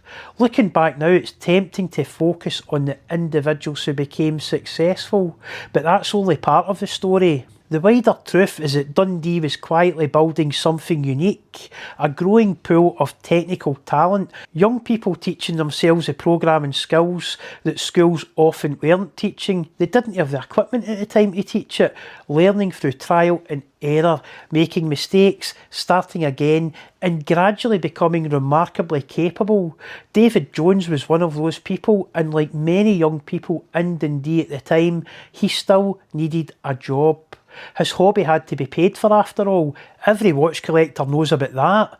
Whether you're a Seiko fanboy like me or a Patek perpetual calendar hoarder, which is where TIMEX enters the story once again, because before he helped create one of the most successful video game franchises in history, David Jones became a TIMEX apprentice.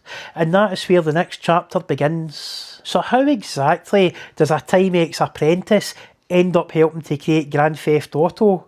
Well, not directly, at least not at first. Like many young people in Dundee during the 1980s, David Jones entered the workplace through an apprenticeship. TIMEX was still a major employer, a place where young people could learn practical skills, earn a wage and build a future. For Jones, it also served another purpose. It paid for his real obsession: computers, because while TIMEX may have been his job, computing remained his passion. And like many enthusiasts of the era, he spent countless hours learning, experimenting and improving his programming skills. The problem was that computers were expensive, very expensive, especially for a young apprentice. Today most people carry a computer in their pocket that's more powerful than the systems used to send astronauts to the moon. I have some incredible family history linked to that as well, but let's stay firmly on Grand Theft Auto here. So back then, a serious computer represented a major capital investment, something that often sat firmly on the wish list rather than the shopping list. Then something happened. TIMEX began reducing its workforce, industrial pressures were mounting, manufacturing was changing, and Dundee, like much of Britain, was beginning to feel the consequences. David Jones left TIMEX with a redundancy payment. Now, at the time, there was nothing remarkable about that. Thousands of people across Britain were receiving redundancy payments as traditional industries contracted. For most people, it was simply a difficult moment in life, a period of great uncertainty. For Jones, this presented an opportunity because he made a decision that would eventually ripple far beyond Dundee. He used part of that money to buy a Commodore Amiga. Now, if you're of a certain age, you'll already know exactly what that means. The Commodore Amiga wasn't just another home computer, it was a machine that seemed to arrive from the future, built on the success of the earlier Commodore VIC-20 and Commodore 64 machines. Advanced graphics, advanced sound, serious computing power. A platform capable of creating things that earlier home computers could only dream about. For many people it became a gaming machine. For Jones it became something else entirely. A tool, a workshop, a gateway, the equivalent of giving a talented watchmaker access to a fully equipped machine shop. And looking back now, this is the moment that makes the entire story so remarkable. Because the redundancy payment from a Dundee watch factory helped purchase a computer that would allow a young programmer to pursue his ambitions. Nobody at TIMEX could possibly have known it at the time. Nobody signing off that redundancy cheque could have imagined that they were helping lay a tiny piece of the foundation for one of the most successful video game stories ever told. But history has a habit of connecting events in ways that nobody expects. Armed with his new Amiga, Jones now possessed something he had never had before, the ability to turn his hobby into something more, a step that would lead to the formation of a small Dundee company called DMA Design, and from there, everything would change. In 1987, David Jones took the next step. He founded a small Dundee software company called DMA Design. At the time, there was nothing particularly remarkable about that. Small software companies were appearing all over Britain. Most would come and go with little fanfare. Many would never release a successful product, and almost none would have a lasting mark on history. At first, DMA Design looked like just another small startup. A handful of talented people, a few computers, big ambitions, and no guarantee of success. But while London was often viewed as Britain's commercial centre, something interesting was happening in Dundee.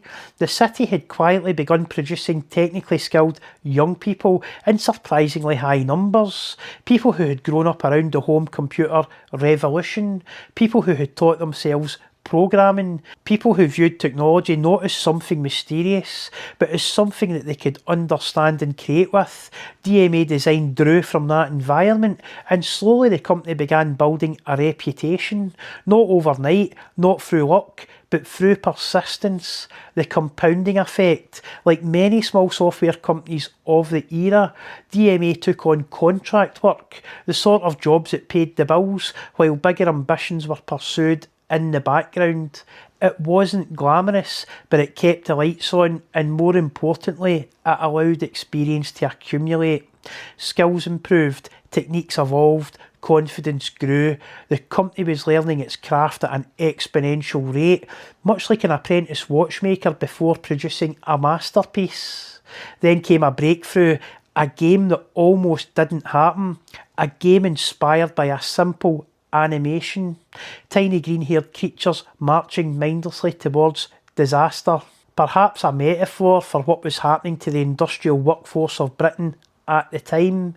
DMA brought us a game called Lemmings. On paper, the concept sounded ridiculous.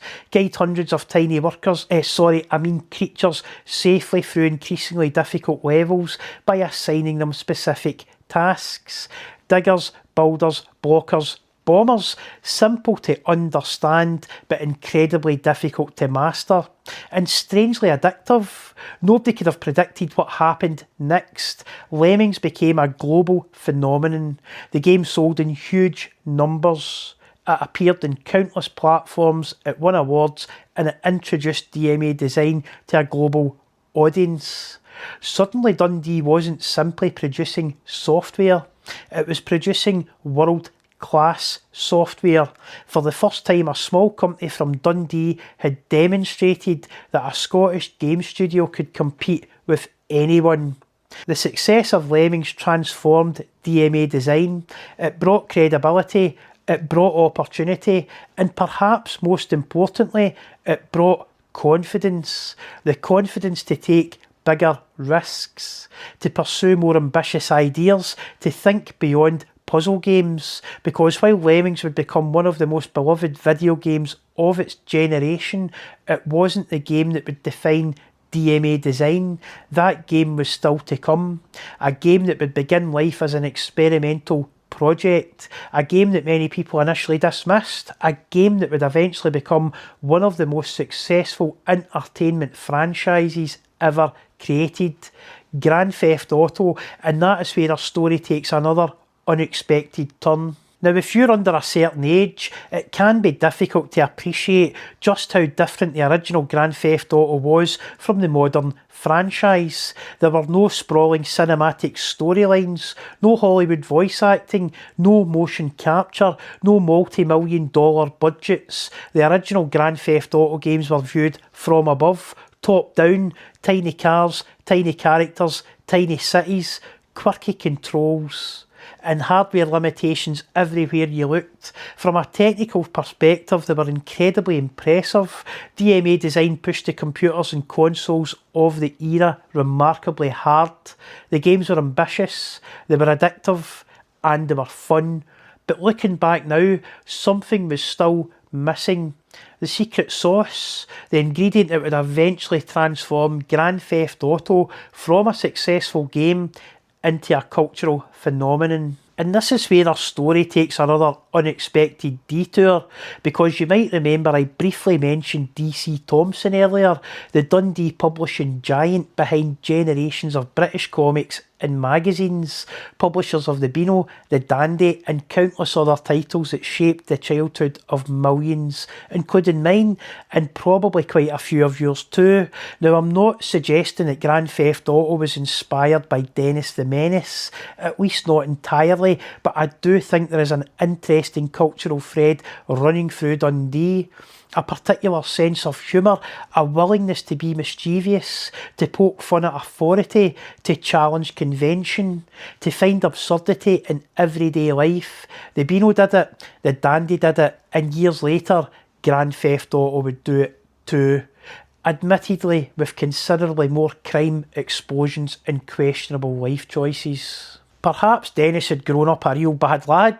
The underlying spirit feels strangely familiar. The technical skills behind Grand Theft Auto may have come from Dundee's engineering and computing culture, but perhaps part of its personality came from somewhere else, from the city itself, from the culture that surrounded it, from the newspapers, the magazines and the comics that generations of Dundonians grew up reading, because the thing that eventually separated Grand Theft Auto from countless other games, it wasn't simply the technology. Lots of companies had talented programmers, lots of companies had capable artists. What made Grand Theft Auto different was its attitude, its satire, its ability to hold a mirror up to society and laugh at what it saw. And in a city shaped by engineers, computer enthusiasts, publishers and storytellers, perhaps that combination was always going to produce something special. The programming skills gave Dundee the ability to build Grand Theft Auto, but it may well have been Dundee's culture that helped give it a personality, and that personality would soon conquer the world. But there was still one problem. Grand Theft Auto existed, and yet the Grand Theft Auto that we know today, it did not. The original games had proven there was something interesting here, something different, something that players seemed to enjoy, but nobody looking at those early top-down titles could have predicted what the franchise would eventually become. At the time, Grand Theft Auto was successful. What it was not yet was a cultural phenomenon, and this is where our story expands beyond Dundee, because creating a successful game and creating a global entertainment franchise, they are two very different things. The technical foundations had been laid, the programming talent was there, the attitude was there, the humour was there, the irreverence was there, but Grand Theft Auto still needed something else: vision, timing and a willingness to take risks. Enter Sam and Dan Houser, but we'll save that for a future video. During the late 1990s and early 2000s, the game industry was changing rapidly. Hardware was becoming more powerful, budgets were increasing and the audience was growing. Video games were beginning to move from niche entertainment into mainstream culture, and Grand Theft Auto was perfectly positioned to take advantage of that shift. What followed was one of the most remarkable transformations in entertainment history. A game that had begun life as a top-down experiment created by a small Dundee studio evolved into something much larger, much more ambitious, much more controversial and crucially much more successful. The cities became bigger, the worlds became richer, the stories became deeper, the satire became sharper, and the audience grew exponentially with every new release. Grand Theft Auto moved further beyond its Dundee origins, yet those origins never truly disappeared, because underneath the technological advances, underneath the bigger budgets, underneath the global marketing campaigns, the DNA remained remarkably familiar. The technical ingenuity, the willingness to push boundaries, the dark humour, the refusal to take authority too seriously.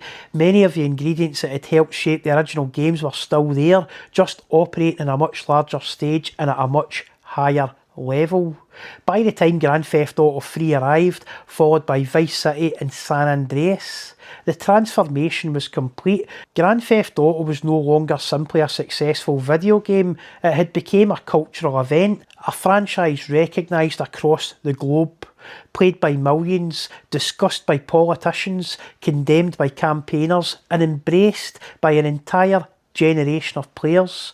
The small chain of events that began with a watch factory in Dundee had now reached every corner of the planet. And that raises an interesting question. If TIMEX helped create the conditions that allowed all of this to happen, what exactly is the legacy of TIMEX Dundee today? Because the answer may be much bigger than the watches. And so we arrive back to where this story began, not with Grand Theft Auto, not with DMA Design, not with David Jones, but with a watch factory. When I sat down to research the TIMEX sit-in of 1983, I thought I was investigating a forgotten chapter of Scottish industrial history. A factory, a dispute, a workforce fighting to protect their livelihoods. Instead, I found myself following a trail through home computers, amateur computer clubs, redundancy payments, comic books, software companies, and eventually one of the most successful entertainment franchises ever created. And the remarkable thing is that none of it was planned. Nobody at TIMEX set out to create Grand Theft Auto. Nobody in Dundee looked at a watch factory and saw the future of the video games industry. Nobody signing redundancy checks imagined that they were helping finance a computer that would one day contribute to a global cultural phenomenon. History rarely works like that. When we look backwards, everything appears connected, everything appears inevitable, as though one event naturally led to the next. But for the people living through it, the future was anything but certain. The workers entering TIMEX each morning, they weren't thinking about Grand Theft Auto, they were thinking about earning a living, supporting a family, paying a mortgage, building a future. The young computer enthusiasts attending clubs like KACC, they weren't trying to change the world, they were simply following their curiosity. The programmers teaching themselves from magazines, they weren't building a global entertainment empire, they were learning, experimenting, making mistakes and starting again. And perhaps that's the real lesson here, the most important legacy of TIMEX Dundee, it wasn't the watches or the clocks or even the computers, it was the people, the skills that they learned, the opportunities they created and the knowledge that they passed on, because factories don't just manufacture products. At their best, they manufacture capability, and even when the buildings disappear, that capability often survives. It moves, it evolves, and it finds new forms. Sometimes it becomes another factory, sometimes it becomes a whole new industry, and sometimes, through a chain of events that nobody seen coming, it helps create something that reaches millions of people all around the world. The closure of TIMEX Dundee was undoubtedly a difficult chapter in the city's history. Jobs were lost, communities were affected, families faced uncertainty. Those realities should never be forgotten. But history has a strange habit of leaving behind unexpected echoes, and one of those echoes can be found every time somebody loads up a Grand Theft Auto game. Not because TIMEX created Grand Theft Auto, that would be far too simplistic, even for me, but TIMEX helped create the environment, the skills and the opportunities that made part of that story possible. A watch factory became a computer factory helped inspire a whole generation. A TIMEX apprentice bought a Commodore Amiga, the Amiga helped create DMA Design created Lemmings, and eventually Grand Theft Auto, a chain of events stretching across decades, all beginning in a place that most people would never think to look. And that's why I think the legacy of TIMEX Dundee, it may be much bigger than watches, because long after the factory gates closed, the story carried on. It just found a different way of telling the time. And if the stories are true that some of the people who helped turn Grand Theft Auto into a global phenomenon later became watch collectors themselves, then there is one final irony here: a redundancy payment from a watch factory helped by a computer. That computer helped create a game studio, and that game studio helped create Grand Theft Auto. And Grand Theft Auto helped create the kind of success that lets people create the very objects that this story started with: watches. History has a sense of humour sometimes, so when the latest and greatest Grand Theft Auto finally lands, how poignant is it? How poignant is it to think that without a redundancy cheque paid to a TIMEX Dundee apprentice all those years ago, there might never have been a GTA franchise at all? And remember, watch collecting isn't logical, but it is horological.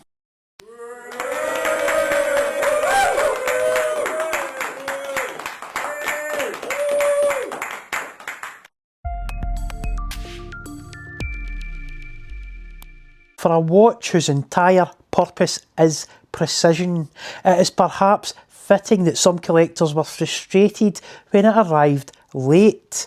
The Erebus Ascent hack was delayed by almost a month, while additional quality control checks were carried out before the watches left the factory. Some buyers weren't happy. Personally, I think Erebus made the right call, because a month from now no one will remember the delay. 10 years from now they'll still be wearing the watch. And when that watch contains a Swiss ETA high accuracy quartz movement rated to within plus or minus 10 seconds per year, getting it right before it ships suddenly seems like a very sensible decision. The question is, has Erebus just raised the bar for affordable daily watches? Welcome back to Horological. Now that we've established the thesis, let's start with the obvious question. What exactly is a high accuracy quartz watch? Because while the watch world spends an enormous amount of time discussing mechanical movements, chronometer certifications and power reserves, there is an entirely different category of watch that tends to fly under the radar. Not standard quartz, but high accuracy quartz. In this case, Erebus has selected the Swiss ETA F06.412, a movement rated to within plus or minus 10 seconds per year and capable of running for more than 7 years on a single battery.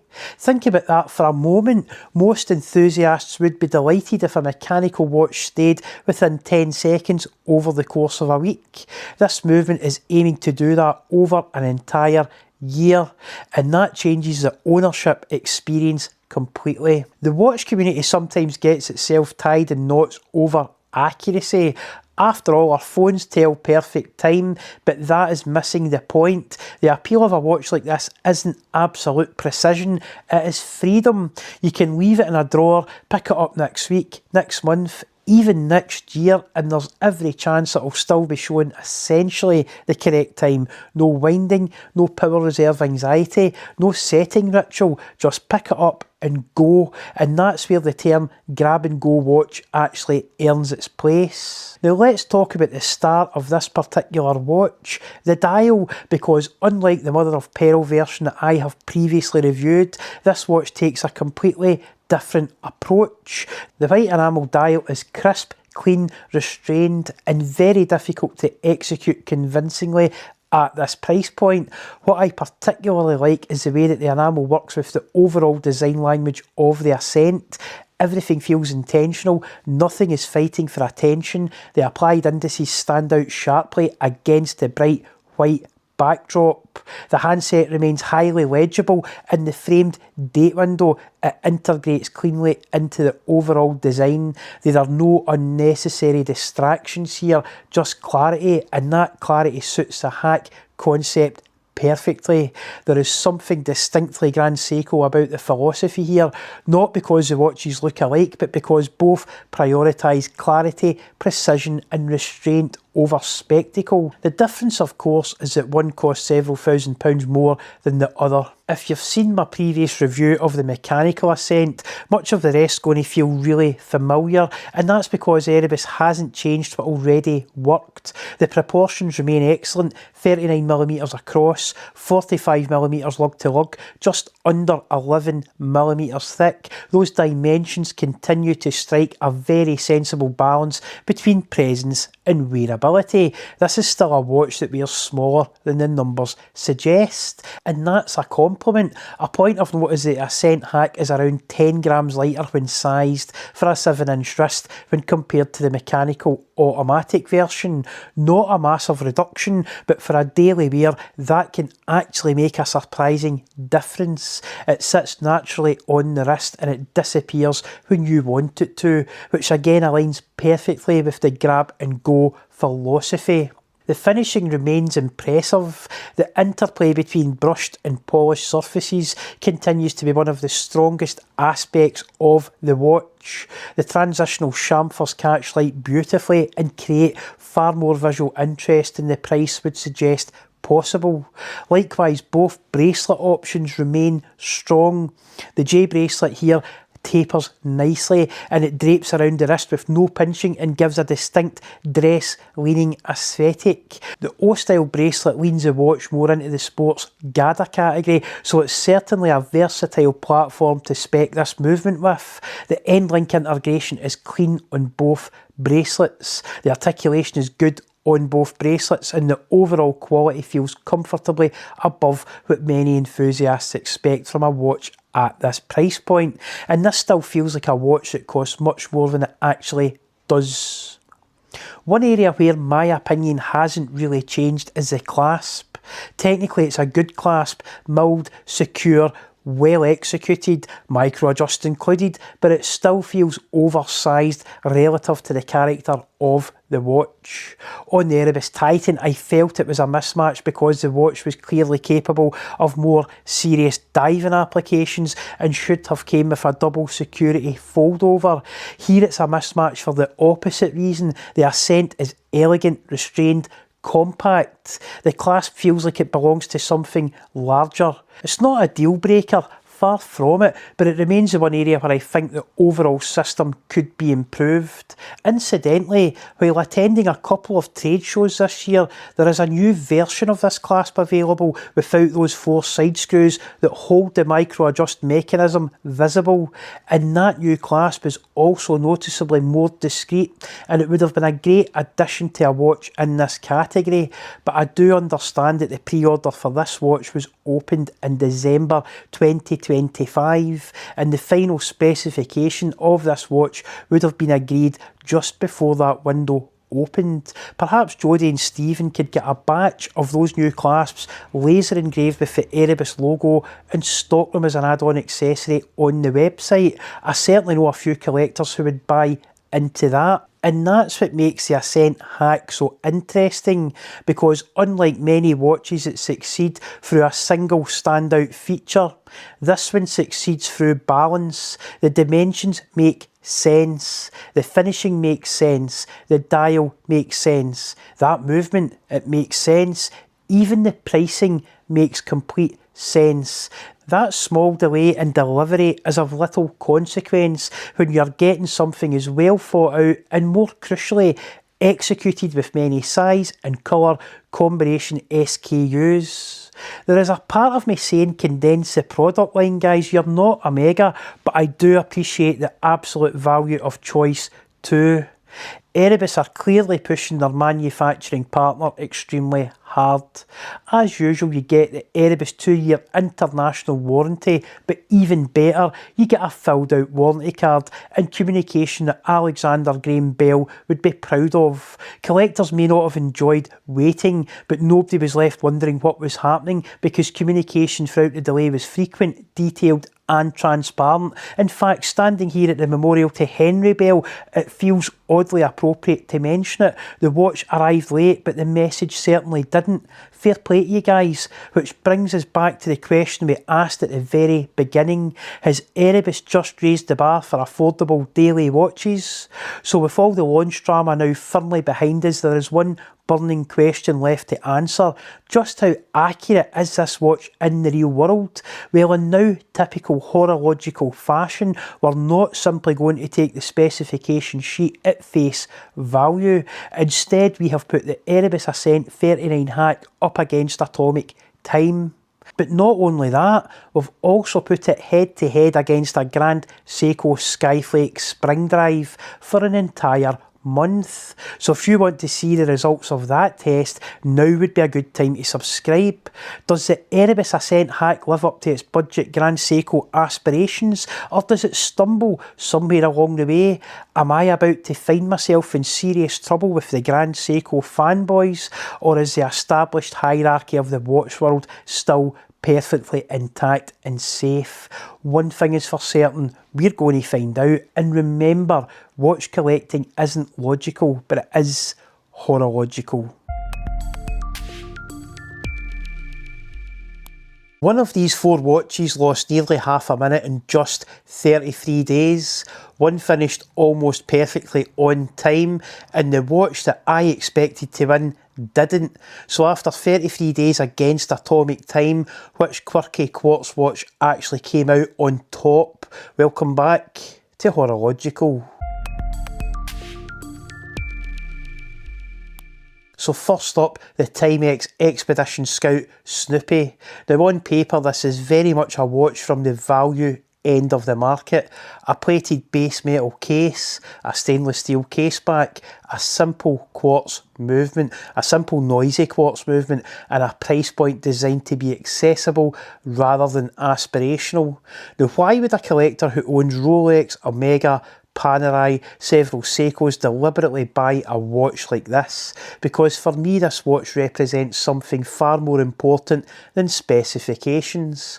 My first watch was a TIMEX Snoopy, as I have said in the channel before, and many years ago my mother worked plating watch and clock cases, and the exact kind of plated base metal case you see here is the sort of case that she would have handled during her career. So while most people see a Snoopy TIMEX, I see a small connection to my childhood and a reminder of the people who helped build the watch industry long before I became interested in watch collecting, which perhaps makes the result that follows slightly awkward. After 33 days against Atomic Time and surviving the additional stress of appearing in the B-roll for my TIMEX Watches to Grand Theft Auto documentary, the TIMEX Expedition Scout Snoopy, it finished the experiment at minus 24 seconds. Now to be clear, that is still perfectly usable performance in the real world. Nobody is missing a train because their watch is 24 seconds slow after a month, but I did rather boldly suggest in my TIMEX documentary that TIMEX adapted to the clean manufacturing environment of the quartz era better than we did over at Westclocks, and looking at this result I may have to revisit that assertion. Next up is the Kennett Soul Explorer. Now this watch is interesting because unlike the TIMEX it carries a little more technical ambition. This is a solar powered watch. Leave it in the light and it quietly charges itself, storing enough energy to keep running long after many ordinary quartz watches would have required a battery change. I also have a personal connection to this one. At a recent watch show, I met a collector friend who I have known for years.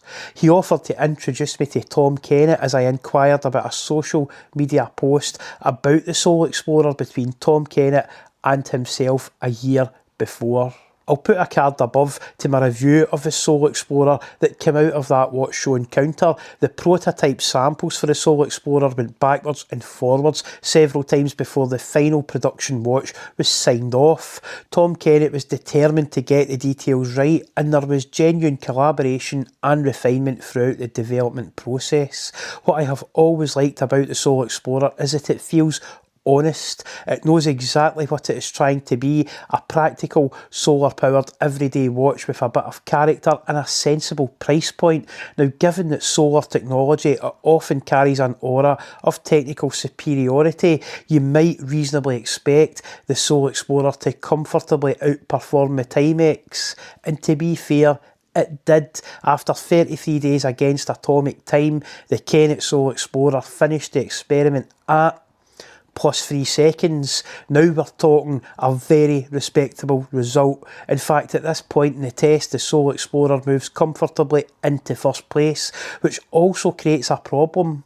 It creates a problem because we still have 2 watches left to reveal, and one of them has already produced a result that genuinely surprised me. Next up, the Armatron Griffey, and once again, this is not a random watch that found its way into my collection by accident. In fact, I bought this very Griffey a few years ago now from that same collector who introduced me to Tom Kennett. But the real reason it interests me goes much deeper than that. By the mid to late 1970s, Westclox Dumbarton was going through a difficult period. The watch industry was changing rapidly. Quartz technology was transforming manufacturing, and the traditional production methods that had served companies like Westclox well for decades were suddenly under enormous pressure.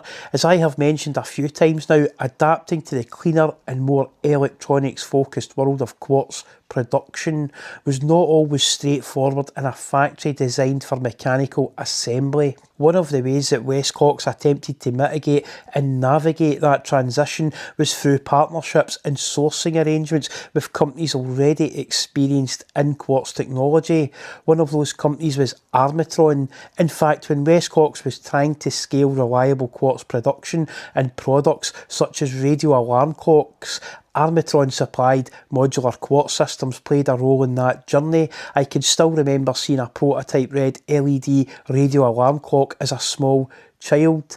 At the time, it was just a fascinating piece of new technology, and years later I discovered that it contained Armatron modules.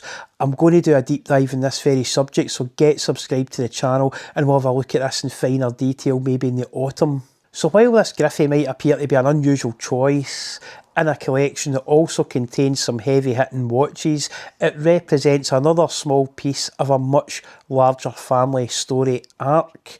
Now, after seeing the TIMEX finish at -24 seconds and the Kennett Soul Explorer post a very respectable +3 seconds, I wasn't entirely sure what to expect from the little Armatron.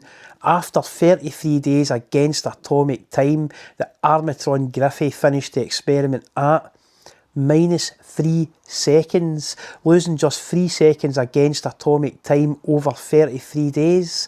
And suddenly things are becoming rather interesting because the Griffey has comfortably outperformed the TIMEX, pushed the Soul Explorer remarkably close, and left us with just one more watch remaining.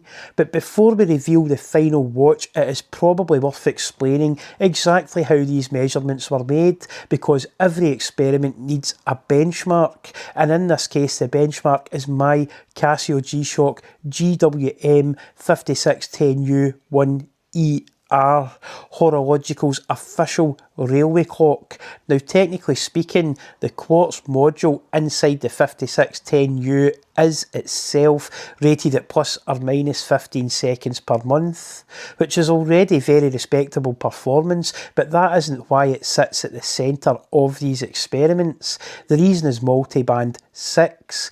Every night this watch listens for one of several atomic time transmitters located around the world, and when you see those 4 little letters in the top left hand corner of the display, RCVD, you know that within the last 24 hours this watch has successfully received the atomic time signal, and it's corrected itself accordingly. In other words, this watch is not estimating the correct time, it is constantly checking itself against the closest thing that most of us will ever have to a national time standard, which makes it the perfect reference point, the control, the benchmark, the judge, the jury and the executioner, if you will.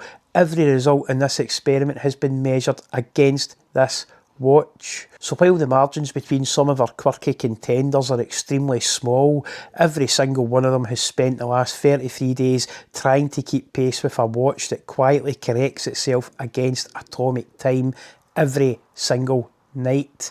And with that firmly established, we get to the final quirky watch on test, and finally the pollen module. Oh no. Now this result genuinely surprised me. Recently there has been a lot of discussion surrounding the delayed launch of the ETA F06412 powered Erebus Ascent hack. In fact, if you haven't seen it already, you can watch my full review of that watch here on the channel after this video. One of the points that struck me during that review was just how underserved the high accuracy quartz market remains. Collectors clearly want accurate watches, brands clearly see the value in producing them, and yet the number of genuinely affordable hack watches remains surprisingly small. But after completing this experiment, I found myself asking a slightly uncomfortable question. Do we really need a hack watch? Because sitting here is a humble pollen module Ono, a quirky Scottish designed watch powered not by an ETA F06412 high accuracy quartz movement, but by the supposedly ordinary ETA F06.105, no special hack designation, no 10 seconds per year marketing claims, no thermal compensation and no accuracy certificate, just a standard quartz movement doing standard quartz movement things. Or so I thought, because after 33 days against atomic time, the pollen module Ono, it finished the experiment at plus 1 second. 1 second, 33 days against an atomic time corrected benchmark. Now, before the comment section explodes again, it is important to remember that this is a sample size of 1.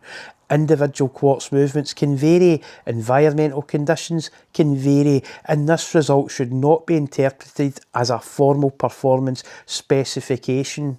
But if this particular rate remained constant over an entire year, we would be looking at something in the region of approximately plus 11 or 12 seconds per year. That is staggeringly close to the published performance specification of many watches marketed as high accuracy quartz. And then suddenly the conversation becomes very interesting indeed, because perhaps the real lesson here is not that hack watches are unnecessary, rather it is that ordinary quartz movements are often far better than many collectors give them credit for. The pollen did not just win this experiment, it absolutely destroyed my expectations. Having a watch that looks so much fun can actually be quite disarming. For 33 days I compared 4 quirky quartz watches against atomic time. The TIMEX Snoopy finished at minus 24 seconds, the Kennett Soul Explorer at plus 3 seconds, the Armatron Griffey minus 3 seconds, but the surprise winner was the pollen module Ono, powered by a standard ETA F06.105 quartz movement. It finished the test at just plus 1 second after those 33 days. Perhaps the real lesson here is that ordinary quartz is often far more accurate than us collectors give it credit for. Perhaps the real question is whether the gap between ordinary quartz and hack is smaller than many collectors assume. And remember, watch collecting isn't logical, but it is horological.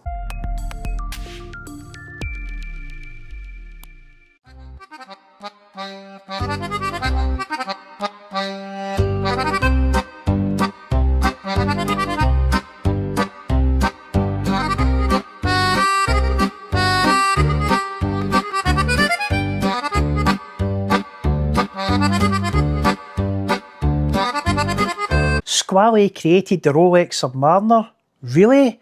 The Rolex Submariner wasn't designed in isolation, and the deeper you dive into how that watch was actually created, the less it looks like a single invention, and the more it looks like something that surfaced from a very specific place at a very specific moment in time, because the Submariner isn't just a design, it is the intersection of patents, suppliers, geography, manufacturing culture, and a name that almost never gets mentioned.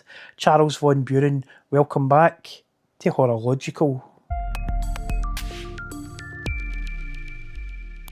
The accepted version is clean. Rolex creates the Submariner in 1953, an evolution of the oyster case, screw-down crown, rotating bezel, waterproof architecture, the blueprint for the modern dive watch, a single origin, a single author, a single breakthrough. But even the foundation of that watch, the screw-down crown, it didn't begin with Rolex. In 1925, Paul Perregaux and Georges Perret file a patent for a threaded crown system. Rolex acquires it, refines it, industrialises it, builds the oyster case round about it. But here's the part that gets lost. Patents expire, and when they expire, they don't disappear, they diffuse. By the 1940s, the idea of a screw-down crown, it is no longer proprietary. It becomes a shared engineering solution available to anyone capable of building it reliably. And then there's the case itself, because Rolex didn't manufacture the early Submariner case entirely in-house. It relied on specialist suppliers, including C.R. Spillman, working within the Rolex controlled structure of Genex SA. So what you actually have, it is not a single invention, it is a layered construction. Perregaux and Perret, Rolex, Spillman, 3 layers already, and we're still calling it one watch. Now introduce the name that sits just outside that chain, Charles von Büren, and this is where the timeline becomes uncomfortable. Because the company von Büren doesn't just appear fully formed in the 1960s. Some historical accounts suggest case-making activity as early as 1946. Others place the formal Neuchâtel factory in 1950, with the Squale trademark and dive case patent appearing clearly in 1959. That gap between early activity and formal documentation is where things become less precise, not because nothing was happening, but because the early post-war period in Swiss manufacturing is not perfectly documented. Companies were forming, workshops becoming specialists, case makers becoming engineers, and not every workshop left behind a clean, modern paper trail. So now the question shifts. Von Büren is no longer the guy who came late to the dive watch party. He becomes a highly skilled case maker emerging in the exact same industrial moment that produces the Rolex Submariner. Now add location, C.R. Spillman, Le Chaux de Fonds, Von Büren, Neuchâtel. The distance, around 20 kilometres. 20 kilometres, that isn't distance, that is proximity, a shared industrial environment, same training routes, same tooling suppliers, same machining standards, same waterproofing challenges. Workers didn't migrate industries, they moved between workshops, and this is where modern viewers and collectors sometimes misunderstand historical Swiss watchmaking.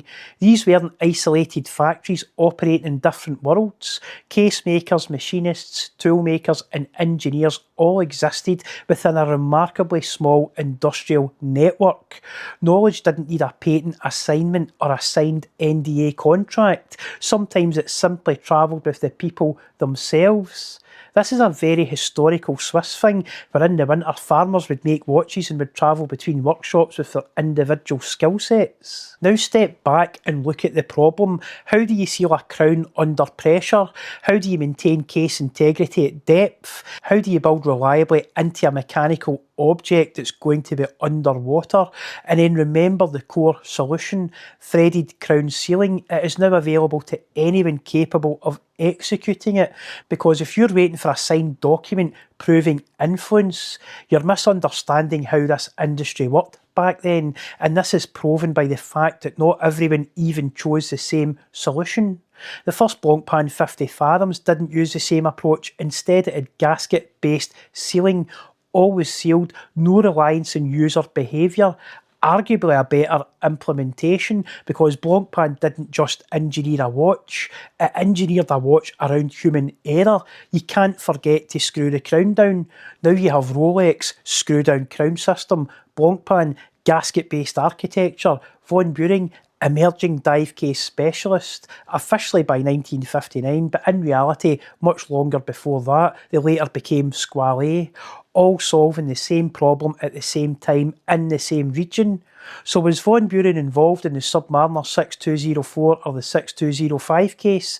There's no documentation that I could find that proves it unequivocally. No patent, no contract, no clear attribution, but that is not the right question, because there are subtle clues. The real question is this: how do multiple specialists within 20 kilometres of each other, sharing the same workforce, working in the same engineering problems in the same decade, not influence each other? The Submariner isn't just a watch. It's not even just a Rolex watch. It is not a singular invention. It is a convergence point where a Perigo and Paret idea becomes available. Rolex turns it into a system, Spillman manufactures it, and von Büren is emerging in the same environment that will soon produce some of the most capable dive watches ever made.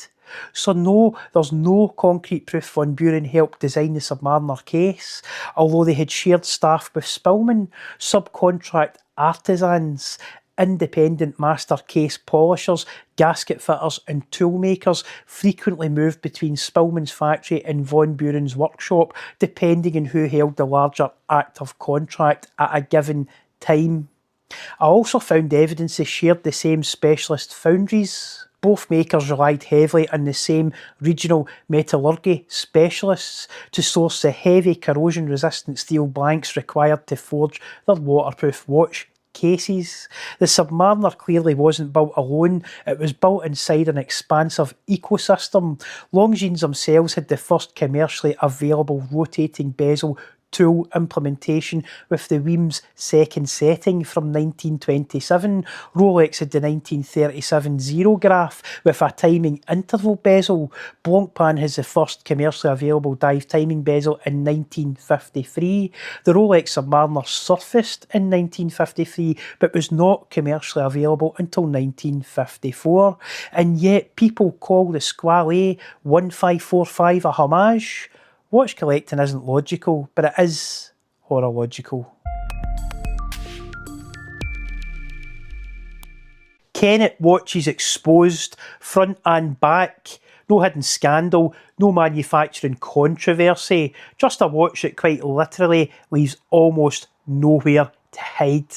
From the front, a Miyota 8217 sits completely exposed. No decorative bridgework, no custom plates disguising what it is, just the movement itself, visible, honest, mechanical.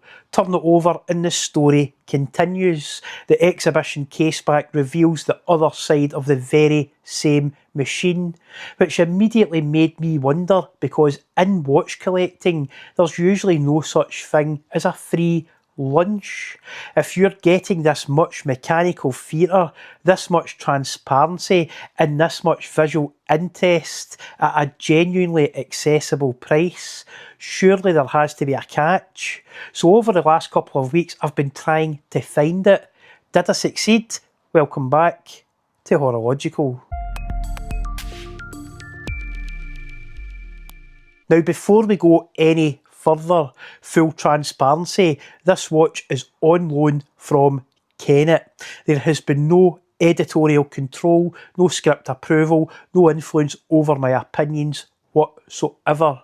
However, in the interests of complete transparency, and because Kennett has previously allowed me to keep a watch after a review, I've marked this video as a paid promotion, because trust matters far more than access ever will on this channel. Now, with that said, there is another reason I wanted to make this review, because skeleton watches, they're not exactly rare. Exposed movement watches like this, however, are a little harder to find. There's a refreshing honesty to them, everything on show without the elaborate garnish. So the real question isn't whether Kennett has managed to create another affordable automatic and plunge it into a sea of boring budget automatics, because even a casual glance reveals something far more interesting. The question is whether they've managed to create something genuinely different by actually giving us less decoration, less concealment, less pretending, because sometimes less really is more. And somewhere inside this watch, I was convinced there had to be a compromise. The funny thing is, the one detail I expected to become the biggest weakness actually ended up becoming one of its biggest tactile qualities, but more on that later. Let's finally take a proper look at the Kennett Viktor. At first glance, it almost feels surprisingly restrained, which probably isn't the first thing you'd expect anyone to say about an exposed watch, because most skeletonized dials fight for your attention, every gear, every bridge, every wheel, competing for your eye all at the same time. The Viktor doesn't. Somehow, despite exposing almost the entire movement, it still manages to feel organised, balanced and deliberate, almost architectural in nature, and I don't think that's happened by accident, because one of the smartest decisions Kennett have made here was leaving the Miyota's 24-hour subdial exactly where it is. Now, most collectors tend to dismiss this complication, and honestly, I understand why. For many people, it's simply not something they'll ever really use. But here, I don't think its primary purpose is functional at all. It is architectural. It provides an asymmetrical counterweight to the rest of the dial. It draws your eye naturally towards the left-hand side before leading it back through the exposed emboshed platework towards the cannon pinion, across the Kennett nameplate, and finally into that framed date window. The whole dial has a remarkably natural visual flow. Nothing feels randomly positioned because the movement demanded it. Instead, it feels as though the designers have worked with the architecture of the Miyota 8217 rather than trying to disguise it. And that's a very different approach to many affordable skeleton watches. Rather than hiding the movement, they've allowed the movement itself to become the composition, because even before we start talking about dimensions or specifications or finishing, there's already something rather interesting happening here. The movement is the dial, so let's take a closer look. The dial continues reinforcing that same philosophy that less really is more. The applied indices are beautifully crisp, almost appearing to float above the movement itself, giving your eye fixed reference points without ever interrupting the mechanical theatre happening beneath. Then there's another detail that I found surprisingly clever. The visible date wheel doesn't simply sit underneath the dial, it becomes part of the composition. Its journey around the movement is framed by a subtle track, transforming what could easily have become visual clutter into another deliberate design element. And I think that's where the Viktor quietly separates itself from many affordable skeleton watches, because Kennett hasn't tried to completely skeletonise everything. There are no elaborate replacement bridges, no ornate decorative platework, no attempt to make the movement look like something that it isn't. Ironically, that's exactly why the watch works so well. It never becomes visually overwhelming. There is enough mechanical interest to keep drawing you back without ever descending into chaos. The handset deserves some credit here too. Simple sword hands, clean, purposeful. They do exactly what they're supposed to do. Remain legible, remain honest. Then cutting straight through the entire composition is that wonderfully long pointer style red seconds hand. It's the one component that injects genuine energy into the dial. Your eye naturally follows it as it sweeps across that exposed movement, pulling the entire watch into focus with every passing second. It is a surprisingly small detail, but one that contributes enormously to the Viktor's overall personality. Now the case itself isn't shy, coming in at 42mm across, 52.7mm lug to lug, and with a substantial 22mm lug width. This is a watch with real wrist presence. It isn't trying to disappear beneath a shirt cuff, nor I suspect was it ever intended to, but it is the finishing that really caught my attention again, because Kennett have quietly pulled a little trick here, one I've actually seen them use before. Separating the predominantly brushed upper surfaces is a beautifully executed, high polished transitional chamfer. At first glance it's easy to miss, but as the lugs begin to curve downwards towards the wrist, that chamfer gradually widens ever so slightly. It is a tiny detail, almost subconscious, yet it completely changes how the case catches the light.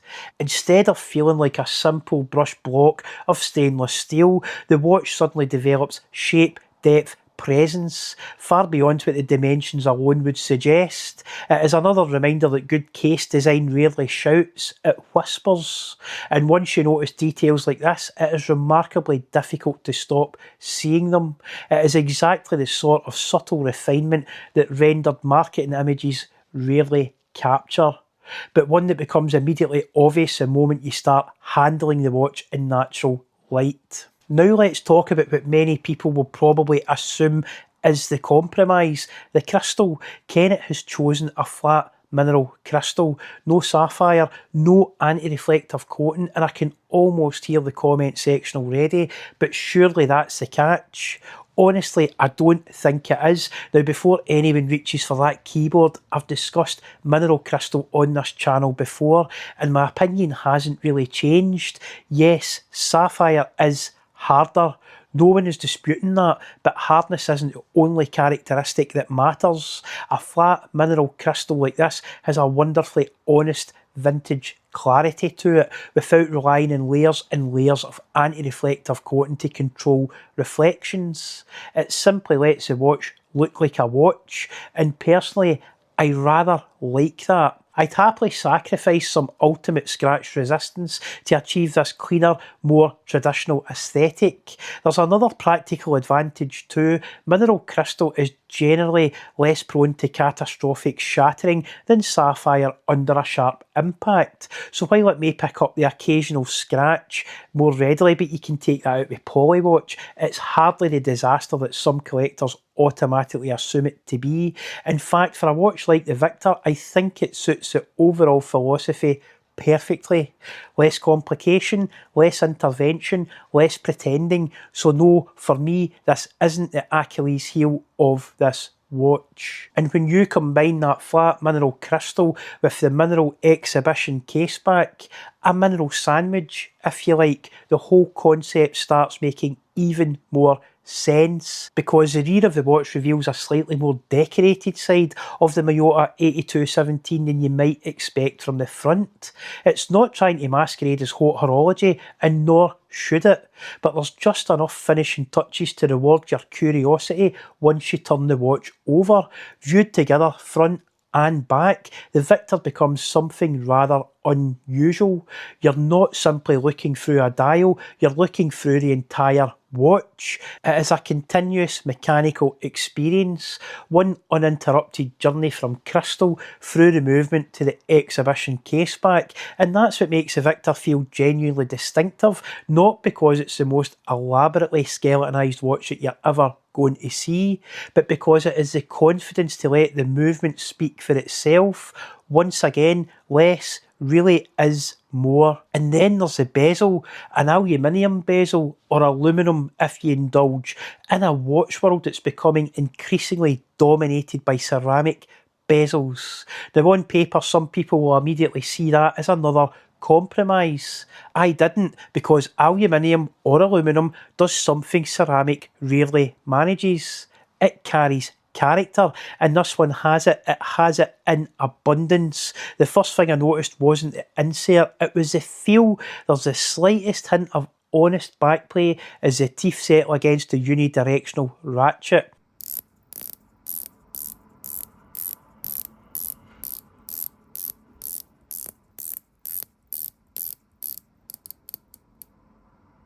Not enough to feel poorly made, but just enough to remind you that you're interacting with a mechanical component, not a laboratory instrument. It's tactile, it's involving, and it feels reassuringly familiar. And in an age where so many bezels strive for absolute precision, almost floating in perfectly engineered high-tail or ceramic bearing systems, the Viktor quietly takes a different path.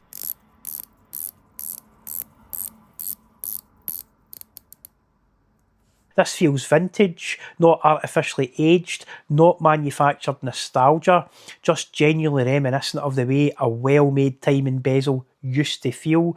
There's a wonderful anachronism to it, almost like discovering a piece of new, old stock, built today, but carrying the tactile character of another era.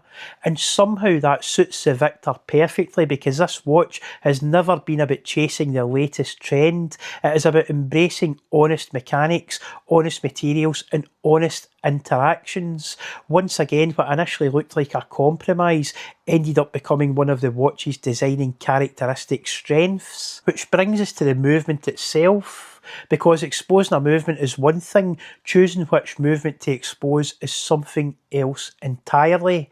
Inside the Viktor beats the Miyota 8217, a movement that has earned a reputation over many years, not through extravagant finishing or impressive specifications, but through something arguably far more important: dependability. It is a movement that's well understood, well proven, and crucially well supported. Servicing isn't some mysterious challenge requiring obscure parts or specialist knowledge. Watchmakers know these movements. Parts are readily available, replacement movements are readily available, and that matters. Because watches like this shouldn't simply be enjoyable today, they should still be enjoyable 20 years from now. The 8217 Hacks hand winds, offers around 40 hours of power reserve, and it runs at an ultra reliable 3 Hz and just quietly gets on with the job. There's no unnecessary drama, no inflated claims, no pretense of being something that it isn't, which funnily enough perfectly mirrors the philosophy of the watch wrapped around it. Once again, less really is more. Because rather than disguising the Miyota, Kennett has simply asked a different question. What happens if we embrace it instead? After spending time with the Viktor, I think that decision explains almost everything about this watch. So did I find the catch? Well, yes, I did find the catch, and unsurprisingly, it isn't the movement, it isn't the dial, it isn't the crystal, it is the bracelet and the clasp. Now let's start with the clasp. I'm already on record as saying that I'd often rather have a well executed press clasp than a poorly implemented budget milled one. So the fact that this is a pressed clasp doesn't bother me in the slightest. What does strike me, however, is that it feels just a little bit unfinished, a little more refinement, a little more polishing, a little more attention to the finer details would have elevated it considerably. Will anyone else notice this? Probably not, but you'll know it's there, and that is enough. Then you arrive at the bracelet, and it feels more like an afterthought, a perfectly competent afterthought, but an afterthought nonetheless. Ironically, if the watch head wasn't so good, I probably wouldn't have noticed as much. That's how close Kennett came. Fortunately, there's an easy solution. Personally, I put this watch straight onto one of Kennett's excellent FKM rubber straps. I genuinely think it transforms the Viktor. The quality of the rubber matches the quality of the watch head. The overall character becomes even more cohesive, and suddenly the one genuine weakness almost disappears altogether. And with this red FKM strap that Tom Kennett very kindly sent out himself, something else occurred to me. In a year where the Pepsi was discontinued and many of us were denied the chance to even put our names down for a Coke, perhaps I've found my own little Coke combination. So Tom, I think I'm going to have to give you a call, because I'm keeping this watch, and remember, watch collecting isn't logical, but it is horological.